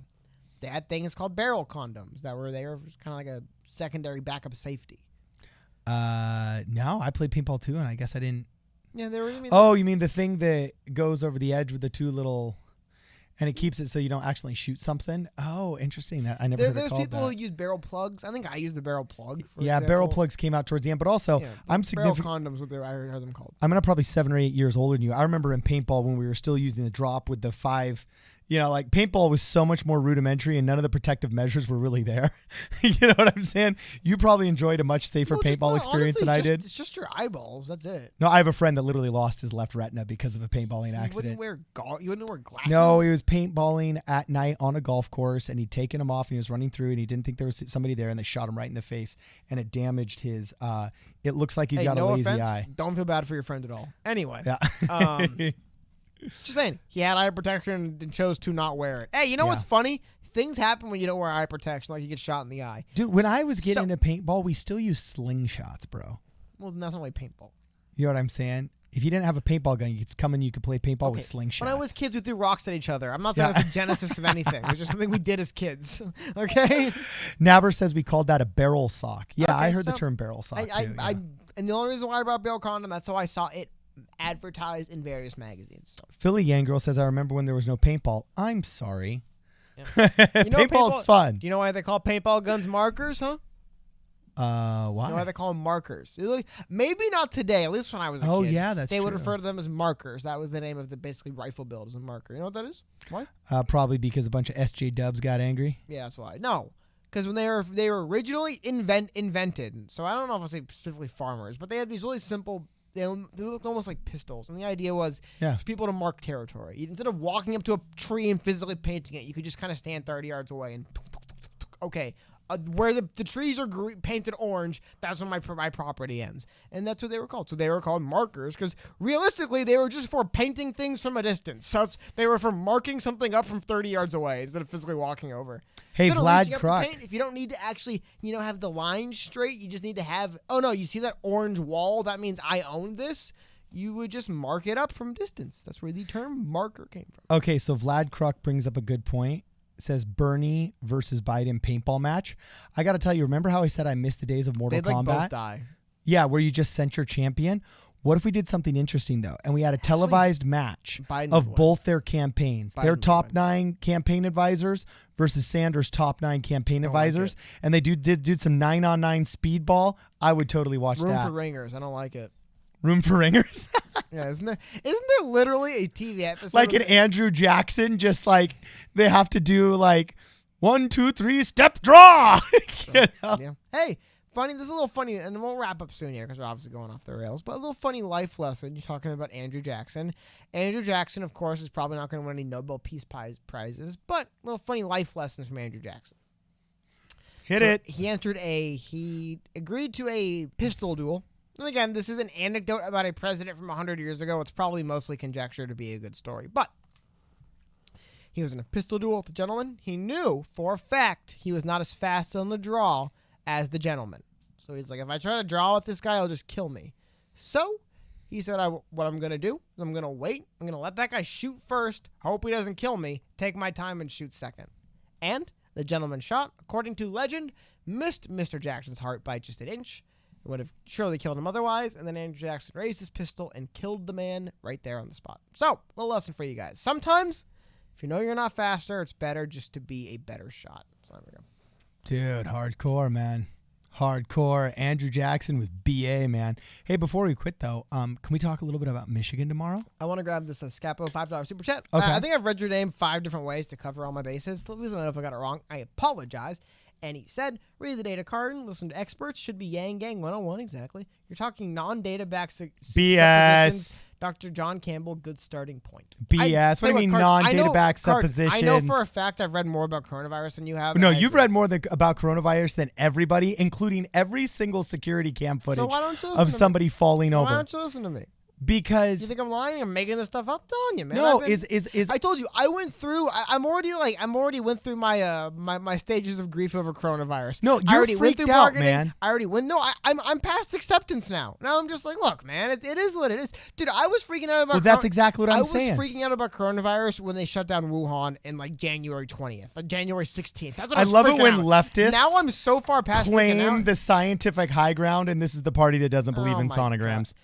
Dude, Cardin, your world revolves around this weird culture war that you refuse to acknowledge it does. But everything, man, I could be like, dang, dude, you hear about them making a new Fast and the Furious movie? You're like, God, Nancy Pelosi, I can't believe that. And it's like, dude, what are you talking about? She would never invest in such toxic masculinity. I could be telling you. She would never invest in such toxic masculinity. Like, oh, dude, I got my windows tinted. You'll be like, dude, that is ridiculous. These SJ Dubs, CNN, MSNBC. No, that's good because now you're reducing your carbon emission. Like, dude, like, what do you, I don't know why you got to. So look, all I'm saying is that simply recognizing this is 99% media hype, all right, and the criticisms of the administration are politically driven, all right, and are distracting from true helps that I think could be rendered, all right, is not an unscientific position, and Dr. Campbell would agree with me on that. All right. In fact, every doctor I've ever talked about has said the hype around this is making it difficult for me to even deal with my patients because they go online, they think Google is God, and that every CNN and CBS and stray med student that gets a hold of a blog freaks them out beyond any kind of reasonable, like their blood pressure rises more from what's online than does in their freaking body. Who did you immediately resort to criticizing? The med student with a blog? I have a question. Google. Are they in the room with us right now? Google? What do they look like? Is Google here? Can we see them, Cardin? Do we know what they look like? Cardin, do they follow you to bed at night? Do you see they in your sleep? I'm serious. Are they in the room with us right now, Cardin? Are they? Please let us know. Are they writing their blogs in the room with us right now? In a roundabout way, in spirit, because I can look them up right away. Are they criticizing your beliefs in the room right now? We have to. I just want to know about this, Cardin. It's important. So Dad isn't mad. Cardin, says, Cardin, where did they touch you intellectually? Yeah. Where did they touch your ideas, Cardin? So Dad isn't mad. Says Cardin, you're on immunosuppressant / chemo drug. You're at the biggest risk for death from corona. No, duh. And if I'm recognizing it's overhyped, how much less hyped should you be? Hold on. This is a great... Exactly, no, Dad isn't mad. This is a great example of what I always like to talk about.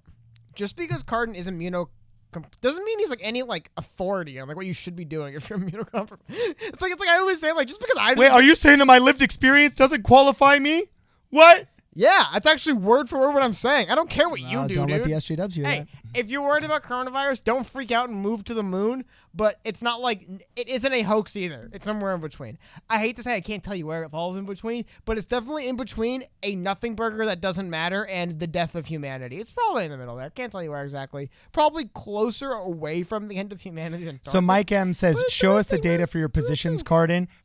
#math. Look it up by every measurable quantifier. I like that answer from Card. No, you. Oh no, by Show me every your numbers. No, you. You look them up. no, show me my numbers. Look, this live stream can't turn into. It would be interesting if we had some time to prep for this and so on and so forth. And I'd be willing to put that work out there. But I'm just saying, I'll answer his soundbite with mine, and I'll say, by every measurable quantifier that we have been able to glean about coronavirus, it is similar in almost every way it does anything to the common flu. It targets the young and the elderly the worst. People on immunosuppressants like me and cancer victims are most likely going to go first, so on and so forth, okay?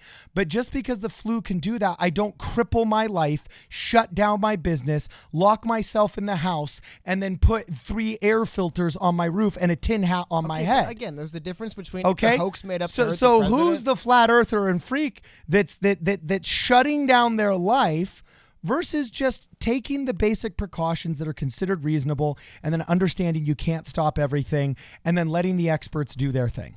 Okay, you remind me a lot of these like journalists, media class types, where they're like, I will literally burn to death if it means I didn't have to admit to you right now that I was wrong. I will literally drive this car off the cliff just to admit I don't need to stop and I was going the right direction the whole time. It's like, dude, it's fine to say, wow, I know it was that bad. I guess maybe the president responded incorrectly to this. Maybe it was kind of crass of Donald Trump to tweet this morning that gas prices going down is good for the American consumer because it also destroys the American oil industry. Maybe Donald Trump should have mentioned that it's probably going to put an end to fracking if the Saudis keep selling oil at this price. But nah, forget them. Who cares? Yeah, and actually, maybe it's a bit crass to say, look, I know that there was a retirement home in Washington where basically a whole floor of people died because of coronavirus and it was improperly responded to. However, you know what? Doesn't matter. It's no big deal. You're overhyping it. It's like maybe the leader of the country should be saying we're taking this very seriously. And while I don't want anyone to panic, I think the president gets people to not panic by accurately selling to them that he's got this under control. Trying to just spin webs of, nah, it's fine. Hey, the flu. People say the flu isn't bad. It's like the same. It's like, dude, you're the president. What are you doing to stop it? Don't just tell me I'm overreacting. Why don't you reassure me with your actions? Like I said, I'll borrow this. Shannon Sharp. That's why I couldn't think of it. Shannon Sharp said his grandfather said this, and I love it. I see better than I hear. See a lot better than I hear, Trump. I can see that the government is worried about this. Don't care what you're telling me. I hear it. I hear you saying, oh, look, it ain't that bad. But I see congressmen self-quarantining. I see it. I see Ted Cruz and what's his name not going, self-quarantining. Well, we could say that about Cruz. Obamacare. If it weren't so bad, why were you exempting yourself? So you could say if coronavirus weren't so bad, why are you self-quarantining? Do you not see how literally everything is the same argument to you? Like, yes, Obama, man, the Dems, the libs, Jesus. Well, yeah, at this point, it's just kind of fun to make those analogies. But dude, seriously. I'd like to address some things in the chat. Seriously, think about it. The fact that the president's going around trying to just downplay this so it doesn't look bad on him is bad for him. Okay, you know me. yes. I don't just sit around I agree with that. That's slam fair. Trump for no reason. I don't care who the president is. I have one opinion of the president of the United States, regardless of who it is. What the hell you ever done for me? I don't care if it's Trump, Obama, Bush, Hillary Clinton, Elizabeth Warren, or Bernie Sanders. What the hell you ever done for me? That's how I feel. And when I see this going on with the president right now, it's like, what the hell does this do for me, man? What does it do for me for you to go out there and say, oh, you're overreacting. It's not so bad. I'm the president. Even though my house is losing their minds over this, you're overreacting. Get out of here. I don't like it. So, no, I think that is a fair criticism, unfortunately, where personality is a negative instead of a positive in his case. I definitely agree with that. I want to address some of these comments. Joe Stein says mortality rate is higher. Yes, I agree with that, but I also think that we don't have enough data because you can't trust Chinese data. I think if the Chinese actually admitted to how many people were infected, then the number of deaths wouldn't be considered so bad. I almost feel like I have to wait for data from countries I trust more than China. I don't trust their pollution disclosures. I don't trust when they say that we don't paint toys with lead, and then we test all the toys that come over from China and they all have lead paint in them. You know, like, I mean, I don't trust China. So I think some of these percentages of mortality are probably a little bit overhyped because of bad Chinese data. And a couple of ladies here brought up a really good point that is consistent with my own personal experience with coronavirus, that oddly enough, nobody under the age of 5 has passed away. And Lori Stalter says it's leaving the young alone, oddly, which is true because one of our friend's babies, less than 6 months old, had caught corona from a grandfather who had been near one of the public facilities, I think, near the docks in Washington. They'd moved to Washington, and the grandfather got it, and then without realizing he had it, had passed it on to a baby while babysitting the baby, and then both of them actually recovered just fine. And traditionally with the flu, you would think the baby would be at much worse risk. So anyway, Dad isn't mad, said the data is from the World Health Organization. Yes, but some of their data is reliant upon reporting from China. I don't necessarily trust reporting for China, so I'd like to just see more information. I'm not saying the existing information. The WHO went to China and did the tests. Yeah, no, I get that. Themselves, okay, outside of the government. But think how much China was able to try and control the narrative before the WHO showed up. Okay, but yeah, and but how much they were after. able to try and We're contain the after, situation. But we're talking about after. Okay, yeah. So anyway, and then dang it, I don't remember. Did you already get Tai Super Chat? COVID-19 not fake but not worried. Yeah, I'm kind of in that camp a little bit. That seems to be where it's at. Like, it's saying it's a hoax that's made up by a political party is not true. Who said that? No one. But I'm saying that's the one extreme. Actually, somewhere it's not you, but that's the extreme. Then the other extreme is like, fly to Mars. Well, that's obviously ridiculous. It's, I think, to your point, a good way. Because again, neither of us are scientists. I've read as much as I could about this, so I could try to talk about it without feeling like an asshole for just lying to people. But one thing I think you brought up a good point. This is going to be extrapolated. The reason why people are so concerned is, like you said, it is weird. We are having findings that it almost does seem like the really young, for whatever reason, are responding to it differently. We don't know why. We don't know what that means. We don't know all the implications. It is dangerous. And that is why it's being treated very seriously. Like, there could be cause to treat something seriously without it being the end of days. And I think the fact that people don't want to entertain that conversation is a little bit worrisome. We could say it's not that big a deal yet, but it's important we make sure it stays that way, as opposed to, keep moving, nothing to see here. It's like they did this joke in South Park about the government official. It was the police officer in South Park, but he would always show up to crime scenes, and immediately he'd walk on scene, and before he even saw what was going on, he would just go, nothing to see here, move along, people, nothing to see, move along. I mean, that's the standard government response. Nothing to see, move along. And it concerns people when they're looking around and they're like, well, I'm not seeing nothing. Like, even if the government's at, minor concern maybe, but trust me, we're under control. That makes people feel better than being told to not be concerned. Like, there's no better way to freak everybody out than to say, everybody stay calm. People, yeah, that's true. Everyone loses I their think minds. by this time, because of Hollywood and movies and television, I think we're now like Pavlov's dogs at this point, just programmed to panic when we hear somebody saying, everybody just stay calm. Like, that's literally the siren, that goes off. I do have to make we got a super chat to go to, and then also Sly Cactus made a funny comment. And then we gotta wrap up. We're already gone off the rails. Okay, so Sly Cactus makes a funny joke. He says, guys, it's simple. Drink Corona and you'll get too drunk to notice the virus. Play on words about Corona, the beer company, versus Corona, the overhyped virus.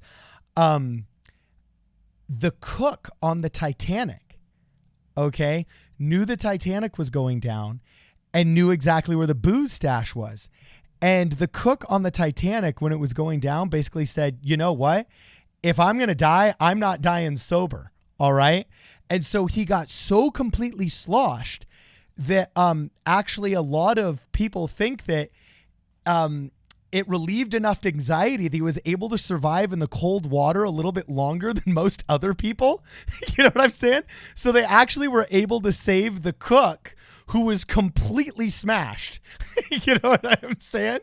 And so maybe there's a little bit of truth to that. Just drink a bunch of Corona if you're worried about the coronavirus. And then we got Semper Mala saying Corona is the Illuminati taking over the world. I like this take. It's the, I believe, 549 euro. I believe, am I reading that correctly? Is that euro sign? I believe from Jins SCH. I'm obviously pronouncing that incorrectly. I apologize. I like this, though. It's STFU. Maybe I don't like that part. But there's no left and no right, just forward. Trump is now a wartime president. Accept the risk or regret it and don't catch it, bigot. Yeah. I do agree, though. Don't catch it, bigot. I do like that idea, though. I do agree that that's probably, I would rather, and like regardless of who like I said, to me, I do my very best. I'm not perfect at it. I do my very best to view the president of America as the president of America, regardless of who it is. Because trust me, there's things going on in this country that extend past presidents. Like there's things going on in D.C. that presidents. Well, the proof is how he handled it with Gavin Newsom. But what I'm saying is, I would like to see a bigger accepting of the role of the American president. That because it just have a little bit of pay attention to the way the winds are blowing. People are scared. We need the leaders to comfort us. And like I said, the wrong way to comfort people is to say, you're overreacting, don't be worried. The right way to comfort is to say, listen, there is reason for concern. I understand that, but we're taking the right measures. Yeah, I think there is some of that, but what happens is America always gets what it deserves, and our media doesn't push those good stories of good leadership. I, as a complete non-fan of my governor, Gavin Newsom, was actually very impressed with him over the past 2 or 3 days. Despite all of his Twitter squabbles with Donald Trump and all of Donald Trump's mean tweets to him and all the crap that they've dissed on each other about the homeless crisis and this and that, when it came time to getting the Californians home, making sure that Californians felt safe when the cruise ship was getting docked. Actually, it's probably docked by now. It was on primetime news when we were doing the pre-show and everything. But Donald Trump has managed to come together with another great politician. I mean, Gavin Newsom could quite easily be a Democratic presidential party nominee in the next 8 years in a heartbeat, okay? He's got the charisma, he's got the war chest, he's got the connections. Both of them managed to put down their weapons and play nicely in order to address a real crisis. But unfortunately, except for some obscure bloggers and some, local Sacramento Bee newspaper articles, you don't actually get to hear the sound bites of Gavin Newsom praising and thanking the president for his response to coronavirus. Who cares? Because our media is. Who cares? What you just said. I would like to see. You just said I would like to see our politicians do a better job of calming the public by showing a good example. I'd like to see the president do a better job. Yeah, he just did by interacting with Gavin Newsom, but the media doesn't reward it. I don't care if the media rewards it or not, dude. Because you know what? I am not part of the popularity contest where I'm like, how dare him not be popular? I just read the headlines. And I'm not saying it's a popularity contest. So why does the media have to? But that's how the public finds out about things is through the media. But why does the media need to cover Gavin Newsom thanking? That doesn't make any sense. If you just read the news, you know what he did. Why does he need to cover him thanking about the reaction to a crisis? Why? You can't just read because the way we react to crises is the ultimate measurement of a politician's tenure. That's why our super chat just said whether he likes it or not, Donald Trump has become a wartime president. All I'm saying is if they cover the thing he did, they don't need to cover the other politicians thanking him. That's like insane to me. What? They need to cover oh my God, how dare they not write articles talking about how happy Gavin Newsom was. Dude, they wrote the article about what the man, as I said, I see better than I hear, man. I saw what he did. I don't need to hear the media tell me. Maybe you hear better than you see. I don't know. I see better than I hear. And I know what I can see what happened. If you're trying to tell me that a debrief is an unnecessary part of good governance, then I don't know what the definition of good governance is or why debriefs even exist. Because the whole way we know how to handle war versus not handle war, how to handle criminal justice versus not how to handle criminal justice, what ethics in psychology and in studies and in testing for drugs should be, is because of thousands of debriefs of how we got through bad situations as a society. Guess what? Internment camps for ethnic minorities, when we go to war with Japan, when we debriefed, we figure out that was a bad idea. So if we debrief how Gavin Newsom and Donald Trump were able to effectively handle a coronavirus for the 5th largest population and economy in the world, I think that could spread to other world leaders and hopefully have a positive impact. Here's it. as a nonpartisan hack, I don't care if they appropriately covered how thankful Gavin Newsom was. As long as they covered, I don't care how thankful he was. You're putting words in my mouth. I'm saying to show anyone in chat want to clip out the part where Cardin said they didn't cover that he thanked him. That's something. I'm not putting words in your mouth, dude. Maybe you do a better job of describing what you're trying to say. No, they thanked each Those other. Are your literal it words. was a communal thing. Like they got along together. Like what I'm really trying to say is when a bipartisan problem hits, a bipartisan coalition needs to address it. And when you have positive examples of bipartisanship, those need to be addressed and analyzed and shown how they work so that hopefully other people adopt them. That has nothing to do with partisanship. It's actually trying to highlight bipartisanship. I have a question. What was it you're talking about again? Joe Stein. No, what was it you're talking about? I forgot. The Californian response between Gavin Newsom and Donald Trump to the coronavirus, how Trump has agreed to... I have a question. Would you consider Newsweek part of the media? Oh, yeah. Like a day later, we started seeing some like page 3 articles on it. Hey, look, you can reassess your original argument, but yes, I did a whole 4 seconds of research and found that this is a thing being discussed in the media. Yeah, so look, this came out this afternoon at 1:29 p.m. I have a question. Are they in the room with us right now? Oh, gosh. I'm not going to have you disrespect me with some kind of stupid conspiracy theory analysis. Can we see they, or are they something only you can see? Okay. So Joe Stein right now is asking, can you show Trump and Gavin Newsom exchange?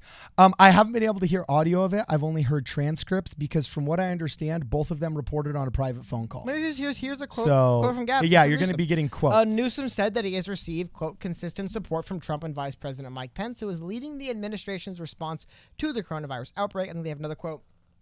Quote, we had a private conversation. He said, we're going to do the right thing, and you have my support, all of our support, logistically and otherwise. He said, everything I could have hoped for, the governor asserted, and we had a very long conversation, and every single thing he said they followed through on, he noted. Cardin, can I tell you when he told reporters this? Do you know when Gavin Newsom told this to reporters? I think it was last night in... No, Monday. Today. It was this morning because I read it when they wrote the news I read article. it like at 11 a.m. is when I read it. Well, that's probably when they had the conference today. This article was also posted at 1:29 p.m. So yeah, shortly after you read it. Okay. So actually, it was 1:29 p.m. Eastern time. You know what that means, Cardin? That article they didn't write about that thing you saw, they wrote when you saw it. So. What are you trying to do right now? I'm just saying. Like, what are you trying to do? Are you trying to mock me or what? You come at me with a thing that I don't know very much about, so I do 5 seconds of research and find out it's kind of baloney sometimes. So I got to bring it up, dude. I can't just... It's not baloney. I said it happened and it should be highlighted more often. And instead, we're highlighting stupid stuff like what the Kardashians wear. Here's an article that was written. Here's an article that was written by your own admission before you even knew this thing happened, dude. This was written 11:30 p.m. Yes, articles are generally written before I know things happen. What I'm saying? So I read them and I know they happen. But you accuse. You're trying to poke a hole in a story that doesn't exist. I said that I liked an exchange between two generally partisan people. It, and they're covering it. Dude, I don't know how this has become an issue. If they're not covering it, fine, how can I find it? What's your thesis here? What are you trying to prove, Cody? You told me. What are you trying to prove? You told me nobody's covering it, so I went to find out if you were right or not, and I'm telling you. Okay, sorry. Maybe I spoke hyperbolically when I said nobody's covering it, because obviously after talking about an article that I'd read, it's not true that nobody's covering it. Usually when people say nobody's covering it, let me finish. Usually when people say nobody's covering it, they mean that not enough people are covering it for what they consider to be sufficient coverage. Who should be on top of it? A much more responsible media, which we do not have right now. Be specific. Who? Okay, let me name the top 10. Exactly why New I don't York take Times, it too seriously. LA I guarantee you, Times, give me 2 seconds, I'll pull articles about USA Today. Hey, look, I am done doing this entire stream. I apologize, guys. Okay. I can't handle the nonsense and the insanity anymore. So, thank you, everybody, for being with us today. And, Card.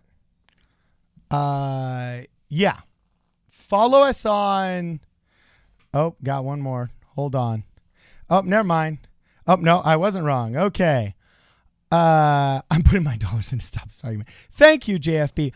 Oh, and by the way, JFB, are you the banker that was giving all of the good ideas in the chat? If so, that's awesome. I totally dig. Hold on here. Can I read this next super chat from Scappa? Yes. $5 super chat said, These videos are equal parts stressful and insightful. I appreciate it. The perfect example of a reasonable voice, Cody, deals with talking to a partisan patriot, Cardin. Thank you. Oh, you just like the partisan patriot part. No, I like how he said that I was a reasonable voice. You're a voice of reason? Yeah, okay. Maybe not on Corona Voice. I think you're freaked out beyond what needs to be freaked out on coronavirus. I'm so freaked out I've literally done nothing to prepare and I'm doing nothing. That's how freaked out I am, dude. Okay, and then gents, take a token. Hey, and chill. hold one It's second. tie I want to time. highlight Bush said Cody sucks, and he said it twice. So thank you. Don't worry, I got like 10, dude. He said it 4 times. Dude, nice. Hold on one second. Bush, follow me on Twitter. I'll follow you back. Yeah. Wait, what does Ruddabish mean? I don't know, but shout out, man. Okay, cool. So before we cut this thing off, can we just talk for the 2 minutes that are left, or the 7 minutes that are left, about Michigan tomorrow? Because I have been holding on to this article for the whole time. And I want to know, before we go really fast, because tomorrow is actually some really big information, and we didn't get around to this. But in 2016, people may not remember. Oh, hold on one second. Shout out to Eric Pania as well. Thank you very much. And Lily Prairie Moon, thank you very much. Bush, you the man. I see you, Bush, you the man. Okay. So, basically, hey, I sent you this like 30 minutes ago. Could you put it up, Cody, or did you not get it? It's the election previews. I have it on stream mode, so it doesn't let me know. Okay. So this is something that has completely, that I am looking at personally because I'm kind of interested in anomalies and data and all of the math and everything like that. And I don't know if you guys remember, but in 2016, everybody thought that Clinton was going to smash Michigan. Okay. And she really didn't do a lot of campaigning there and so on and so forth. And some of the forecasts were like, oh, like 90%, she's going to win. And it's like totally in the bag.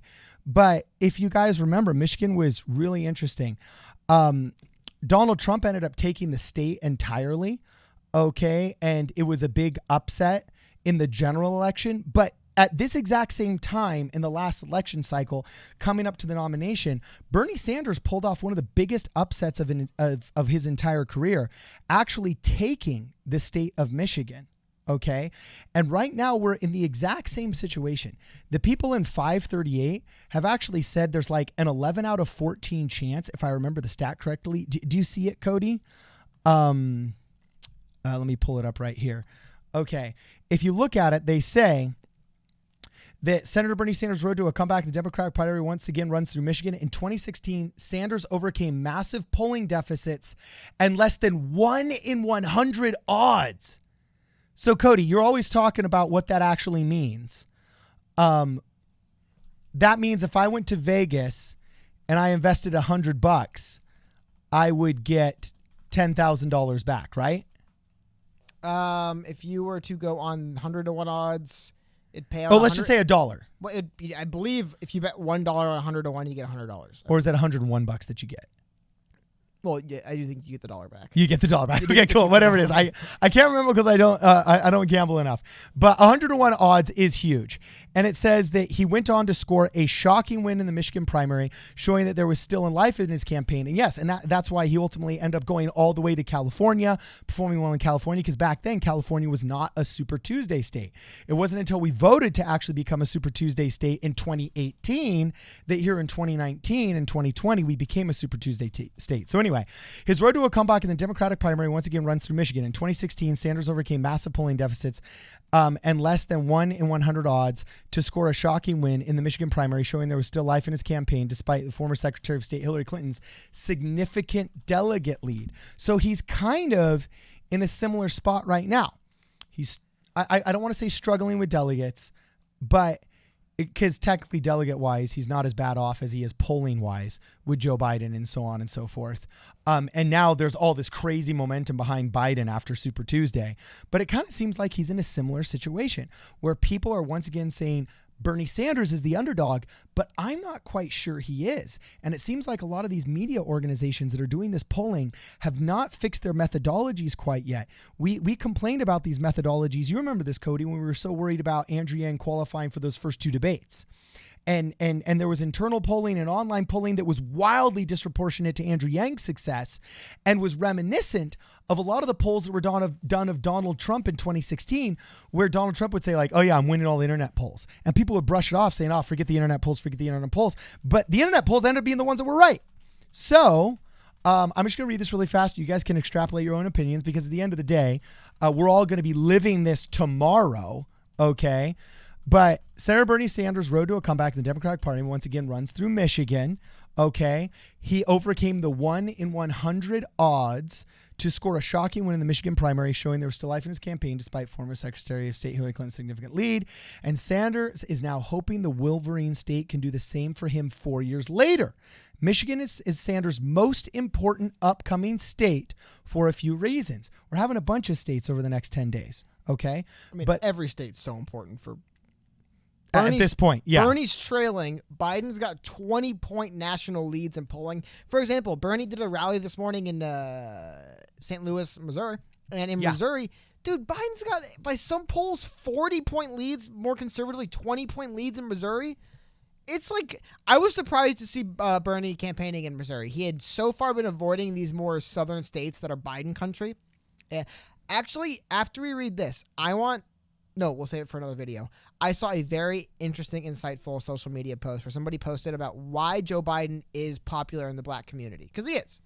And I think some people looking on you got to do that now. Some people on the outside looking in might just say, because he was Obama's VP, so what? And it's like, somebody explain what that actually means. Well, he's done the work with the representatives and the... I guess I'll give you the gist. What someone said, and I'm not saying, obviously, there's no... Okay. I make this joke all the time about the Democrats, and they talk about Latinos. It's like, dude, Cubans and people from, like, Baja California aren't, like, that's different parts of the world. Like, they're kind of close, but there's people who live in the Caribbean and Central America, and, like, it's not... Yeah, anyway. Trust me, a guy from Mexico City and a dude from La Havana are going to have completely different politics and views of socialism. I guess they're... But anyway, so I'm an interesting point. I thought it was really cool. And they mentioned the fact that one thing, and as I was reading, I'm like, I do see this. Again, I'm not saying it's how everybody thinks, but they brought up the fact that it wasn't just the fact that Biden was Obama's VP, but it was the fact that Biden, despite being an older, more well-established white politician, just took a back seat to a younger black guy and said, whatever, dude, I'm your guy for 8 years. Dude, what's his name? Oh my God. JFK's VP was gunning to replace him. You know what I mean? And Biden had nothing but good thing to say about Obama for 8 years, and he was his right-hand man. There was no resentment. There was no, he like legitimately just, and I think it did kind of show, because I do think most Americans are like that. They wouldn't be like, why would I care? It was different for Biden, because Biden, here's what's funny. You could attack Biden on some of his records and certain things he did in his past, right? But the fact that somebody like this just basically... You're saying the optics of it were very good. Not even optics. It's the fact that he never complained or fussed. He never thought he was bigger than Obama. He never thought, I've been in Washington longer. He never tried to primary him. Because he would have he never been tried to screwed primary in a him like heartbeat. Hillary. Maybe he just liked Obama and believed in him. And I think some people feel that same way. They're like, you know what? Fair. He just liked and believed in this guy at a time when Obama was... Not only was he the first black president, he'd been I think it's also because Obama was just like a powerhouse president. Probably one of the single most powerhouse presidents I've ever seen in my life. It was smart for Joe Biden not to I cross was about him. to say. But I'm even if he wanted to, I don't think he would have. Again, as I prefaced before this, just because one person said this doesn't mean they speak for everybody in the country. But that was a perspective I hadn't thought of myself. And when I read that, I was like, okay, actually, that is interesting. I see that. Okay, that's fair. For 8 years, he just served and it was never like an issue. It was never like a thing. It was just like, no, I'm the VP. Yeah, who cares that I had ran for president when Barack Obama was 17 years old? Mm-hmm. I'm his VP now. That's the way it is. And I thought that was it. Now, I would say that's one of the reasons why I wouldn't vote for him for president. Because I would say, I don't think Barack Obama could have just been someone's VP for 8 years. Personality, like, you know what I mean? Like, there's some people that have this personality and this ambition and this just charisma and drive where they could never be a VP. I would almost say being a VP for 8 years proves to me you can't be president. Yeah, I was about going to say, it's not a good fit for you, regardless for any other weird social things, I don't think Barack Obama, the personality, would have been a VP for 8 years because he just doesn't have it in him. He is that dynamo. And the same thing, I don't think George W. Bush, I don't think Bill Clinton would have been an 8-year VP. Maybe they could have done this stuff a little bit, but these people that rise to president, they generally get there with this larger than life everything. I mean, I don't think Hillary Clinton didn't win. I don't think Hillary would have been happy with it. People saying, will Hillary be VP? I don't see Hillary accepting being the ceremonial, it's nice that you're here, Mrs. VP, but like no one cares. I can't see Hillary doing 8 years of that. And again, it's funny. I didn't like put it in those words before, but in a way, Biden's ability to so easily accept that VP role, just the role of not being in charge, not being a decision maker, just kind of taking orders and being the face you need to be. I could almost say that kind of is just like, yeah, I hold that against him as a president, because a president shouldn't be. It sounds a little bit like, it sounds bad to say a president should be such an egotistical jerk he can't be a vice president, but seriously, he or she, in order to be president, you should be such an egotistical jerk you literally can't serve as a VP. I think that should be a thing. Yeah. For example, I think one of the last VPs to become president was Lyndon B. Johnson, who was angling to replace JFK almost immediately. Seriously. So there we go. That's my point exactly. Like, he was sworn in when there was still, if you look at the picture, Jackie O has on her dress still blood from her husband. Like, they hadn't changed her out of the clothing. Now, by the way, I'm not saying that wasn't a good decision. I think that the leadership mechanisms need to happen as quickly as possible. So I fully supported, as Lyndon B. Johnson said, that America needs a president right now. So he had the Supreme Court justice swear him in on Air Force One. I think that was absolutely the right move. Okay. At the same time, I wouldn't have had the picture taken with the president's blood still on his wife's shirt.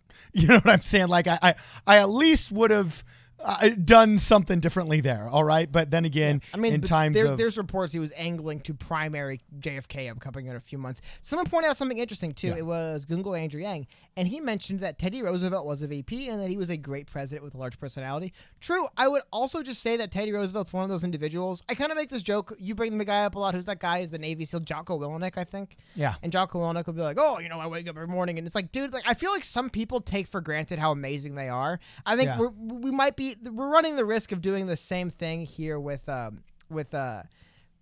Teddy Roosevelt. Teddy Roosevelt's like a very atypical human being. He is like a 1 in a trillion human being. Okay, so I got to get back. That guy did is like, he maybe could have been one. And then somebody else, one thing I want to also get back and address in the chat, because I don't want to make people think, somebody said we're downplaying the VP role. I'm not trying to downplay or belittle the VP role. It's the same way. No, it's head of the Senate. But just like, certain roles require a certain personality. I feel like to be president, you need to have this almost untenable, I am the leader, you're the president, right? And I think to be VP, you need to be more of a role where you're able to accept orders, but then also go to others. Like when you hear about Biden, just he's the most recent VP besides Pence, but the way Biden talked about how he would do stuff in Ukraine, it wasn't that he had no authority, no decision-making, no autonomy, but he was still there as Obama's rep. And you have to be able to balance that role as, I am a rep and a right-hand man of somebody, but at the same time, I am also the VP and I have a lot of autonomy and power myself. I'm just saying, the individual that could do both, as someone pointed out, was like Teddy Roosevelt. Like, it's very rare to find someone who could do both. For the most part, that person who thinks they need to be the leader. Like, for example, man, I can imagine Hillary just seething watching the president deliver the State of the Union if she was VP. Not to pick on Hillary. I'm just saying, I would imagine Obama would have had a hard time watching somebody else stand there and give that State of the Union as a VP. Like, there's just some people who feel like that should be me. And it's weird, and in a lot of ways in life, that's not good. Like, we wouldn't say that makes them a better family member or friend, but it might make them a better president of the United States. Does that make sense? That's all I'm trying to say. No, it does. Cassandra Doe, thanks for joining the channel. Before we quit, anybody else that wants to join, make sure you join. It's an awesome way of keeping us corporate sponsor free, so you get all of our unadulterated opinions. Also, I do want to tag along to your comment on Teddy Roosevelt before we circle back and I finish my Michigan comment. You know something I found out, Cody, about Teddy Roosevelt? Just 3 days ago, I was reading a small biography on him. It was like a history.com top 10 craziest things about every president. But George Bush was criticized for having taken out Bill Clinton's statue garden that Hillary Clinton had put up in order to build a baseball field. You know what I'm saying? And then Obama was criticized for getting rid of the baseball field. Oh, there's always criticism. And then, there's always criticism by you change the White House. Yeah. So every White House gets to do it the way they want to. You know what I'm saying? And then every White House criticizes the previous administration.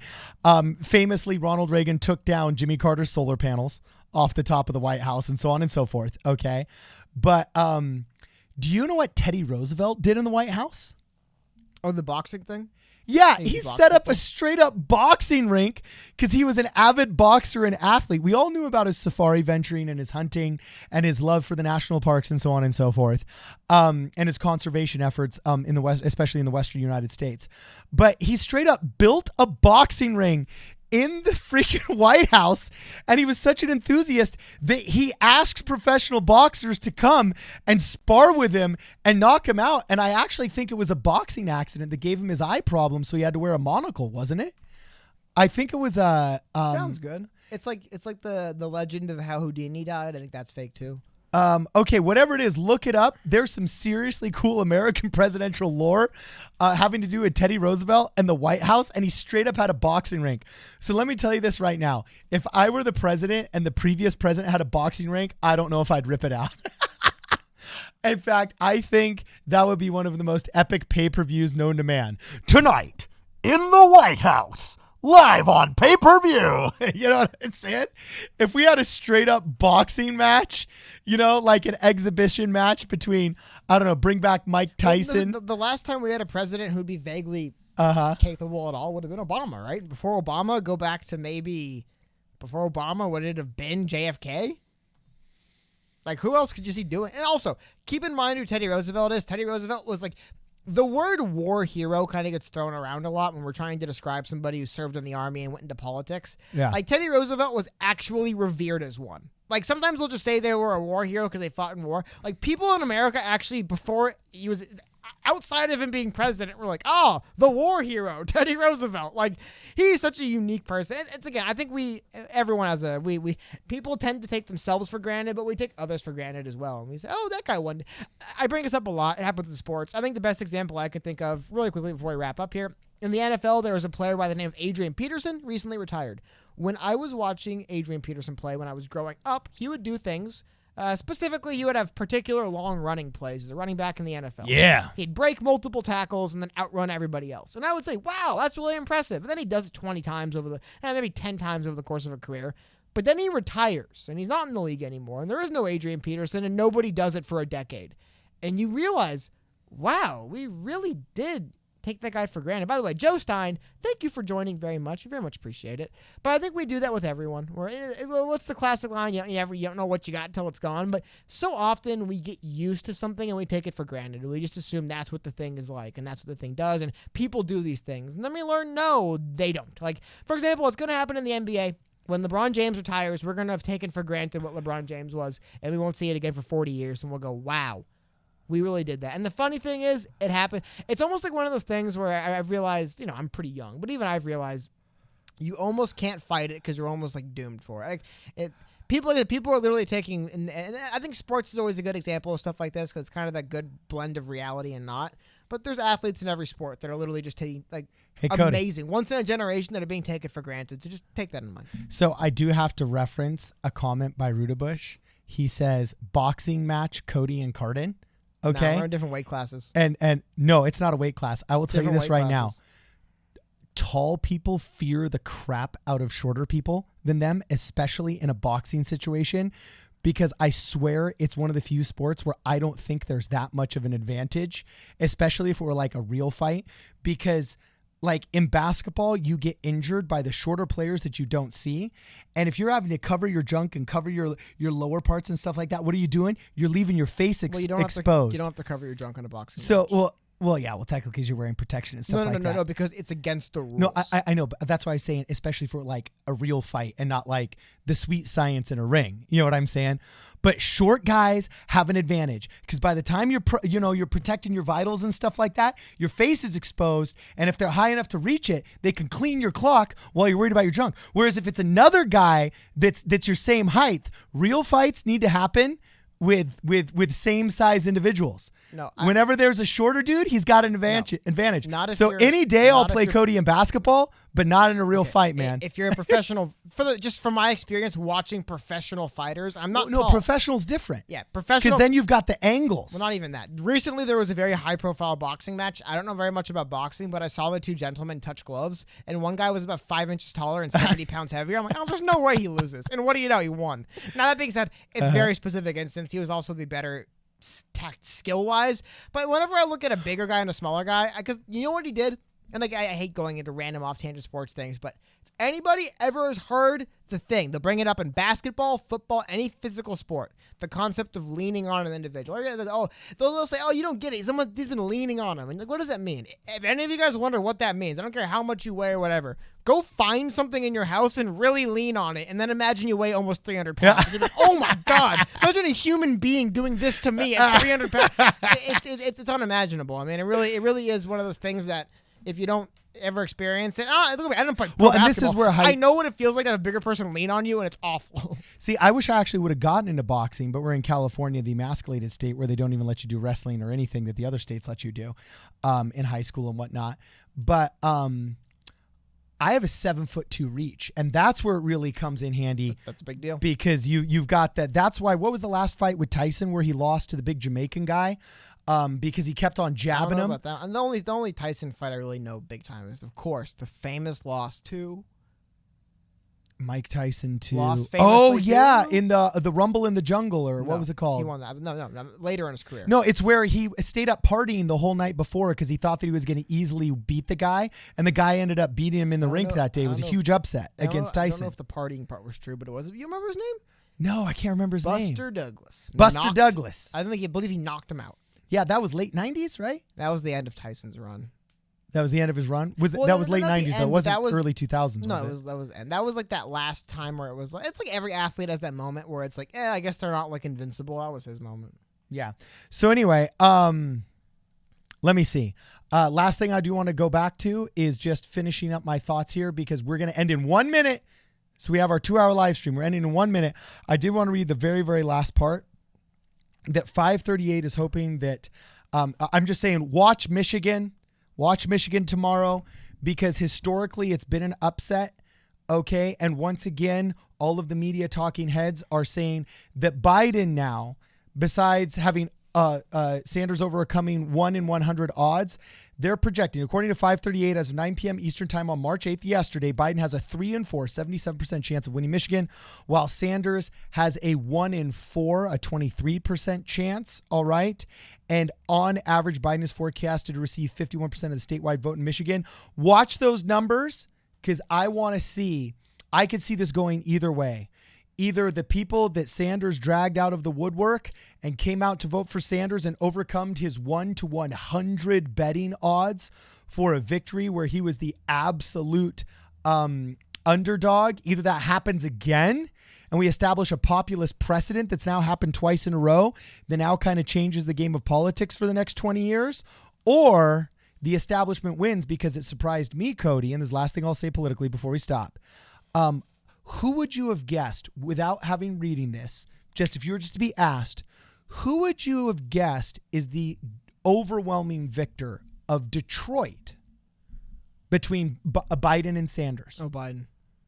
Why would you have guessed that? Because I would have just kind of assumed Sanders just because I thought. Feels like Obama country, that kind of Midwest. It could be because I'm stupid, but I just feel like Detroit, Chicago, a couple other cities in that part of the country feel a little bit like Obama country to me.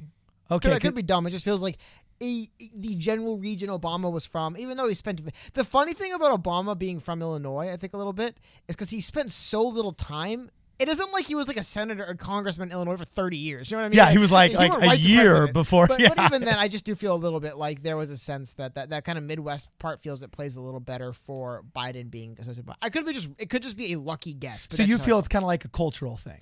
Well, it's just that like if the Obama connection does help Biden, I would imagine the closer you get to where Obama's from, the bigger that impact is as well. That being said, Alabama's not that close to Illinois, and oh my God, did Joe Biden win Alabama? So Okay. I could have just been a lucky guess and been dumb and wrong. That's definitely in the realm of possibility. See, I've just seen Sanders do so much better in a lot of these urban environments, especially because, like, when I lived in New York, a lot of the more socialist arguments about, hey, let's all just pay a little bit extra and have a subway. Oh, let's all just pay a little bit extra and have a this or that or whatever. Those communal arguments make so much more sense when people are living so much closer together in much denser population blocks and so on and so forth, right? So my original thought was, I thought, okay, well, then maybe Sanders' arguments might do better in much more of the urban and the downtown districts, for lack of a better term. But I guess, I don't know, maybe it's just like the establishment force runs strong here. So they're Biden people. You suggest it might be cultural. I could see that. Chicago's not far from Illinois. So anyway, let us know what you guys think. We're going to hang out in the chat for another like 5 minutes. All right. After we go off video, we'll be answering some of your questions. Also, if any of you guys want to join the channel, you have about another 2 or 3 minutes to make sure you guys do that as well. Thank you to everybody that's joined today. Thank you to everybody that has given us super chats. You got to do 3 things. If you haven't joined and you can afford it, please join. If you haven't had a chance yet, please like this video. These likes actually really, really do help, and we'll hang out for a little bit. Please make sure that you guys smash that like button before we go. Also, you can make sure you follow us on Twitter. We announce a lot of things, including like when we're going to do this live stream. We're going to do a lot of things. A lot of people have been asking how can you get more media from us and so on and so forth. Cody makes some really awesome clips of funny things he finds during the day and some serious memes. Pretty much everything that we don't post on YouTube gets posted on Twitter, so make sure you follow us at PSP Radio 1 or on Instagram at Problem Solver Politics. We're also going to be curating a little bit more of our Facebook page for those of you people that are still Facebook junkies as well. So no matter what, make sure you tag us, make sure you follow us, communicate with us in the chat while we're still here, or on the Discord. We'll be there for a little bit too. This is Problem Solver Politics, and we'll see you guys in the next video.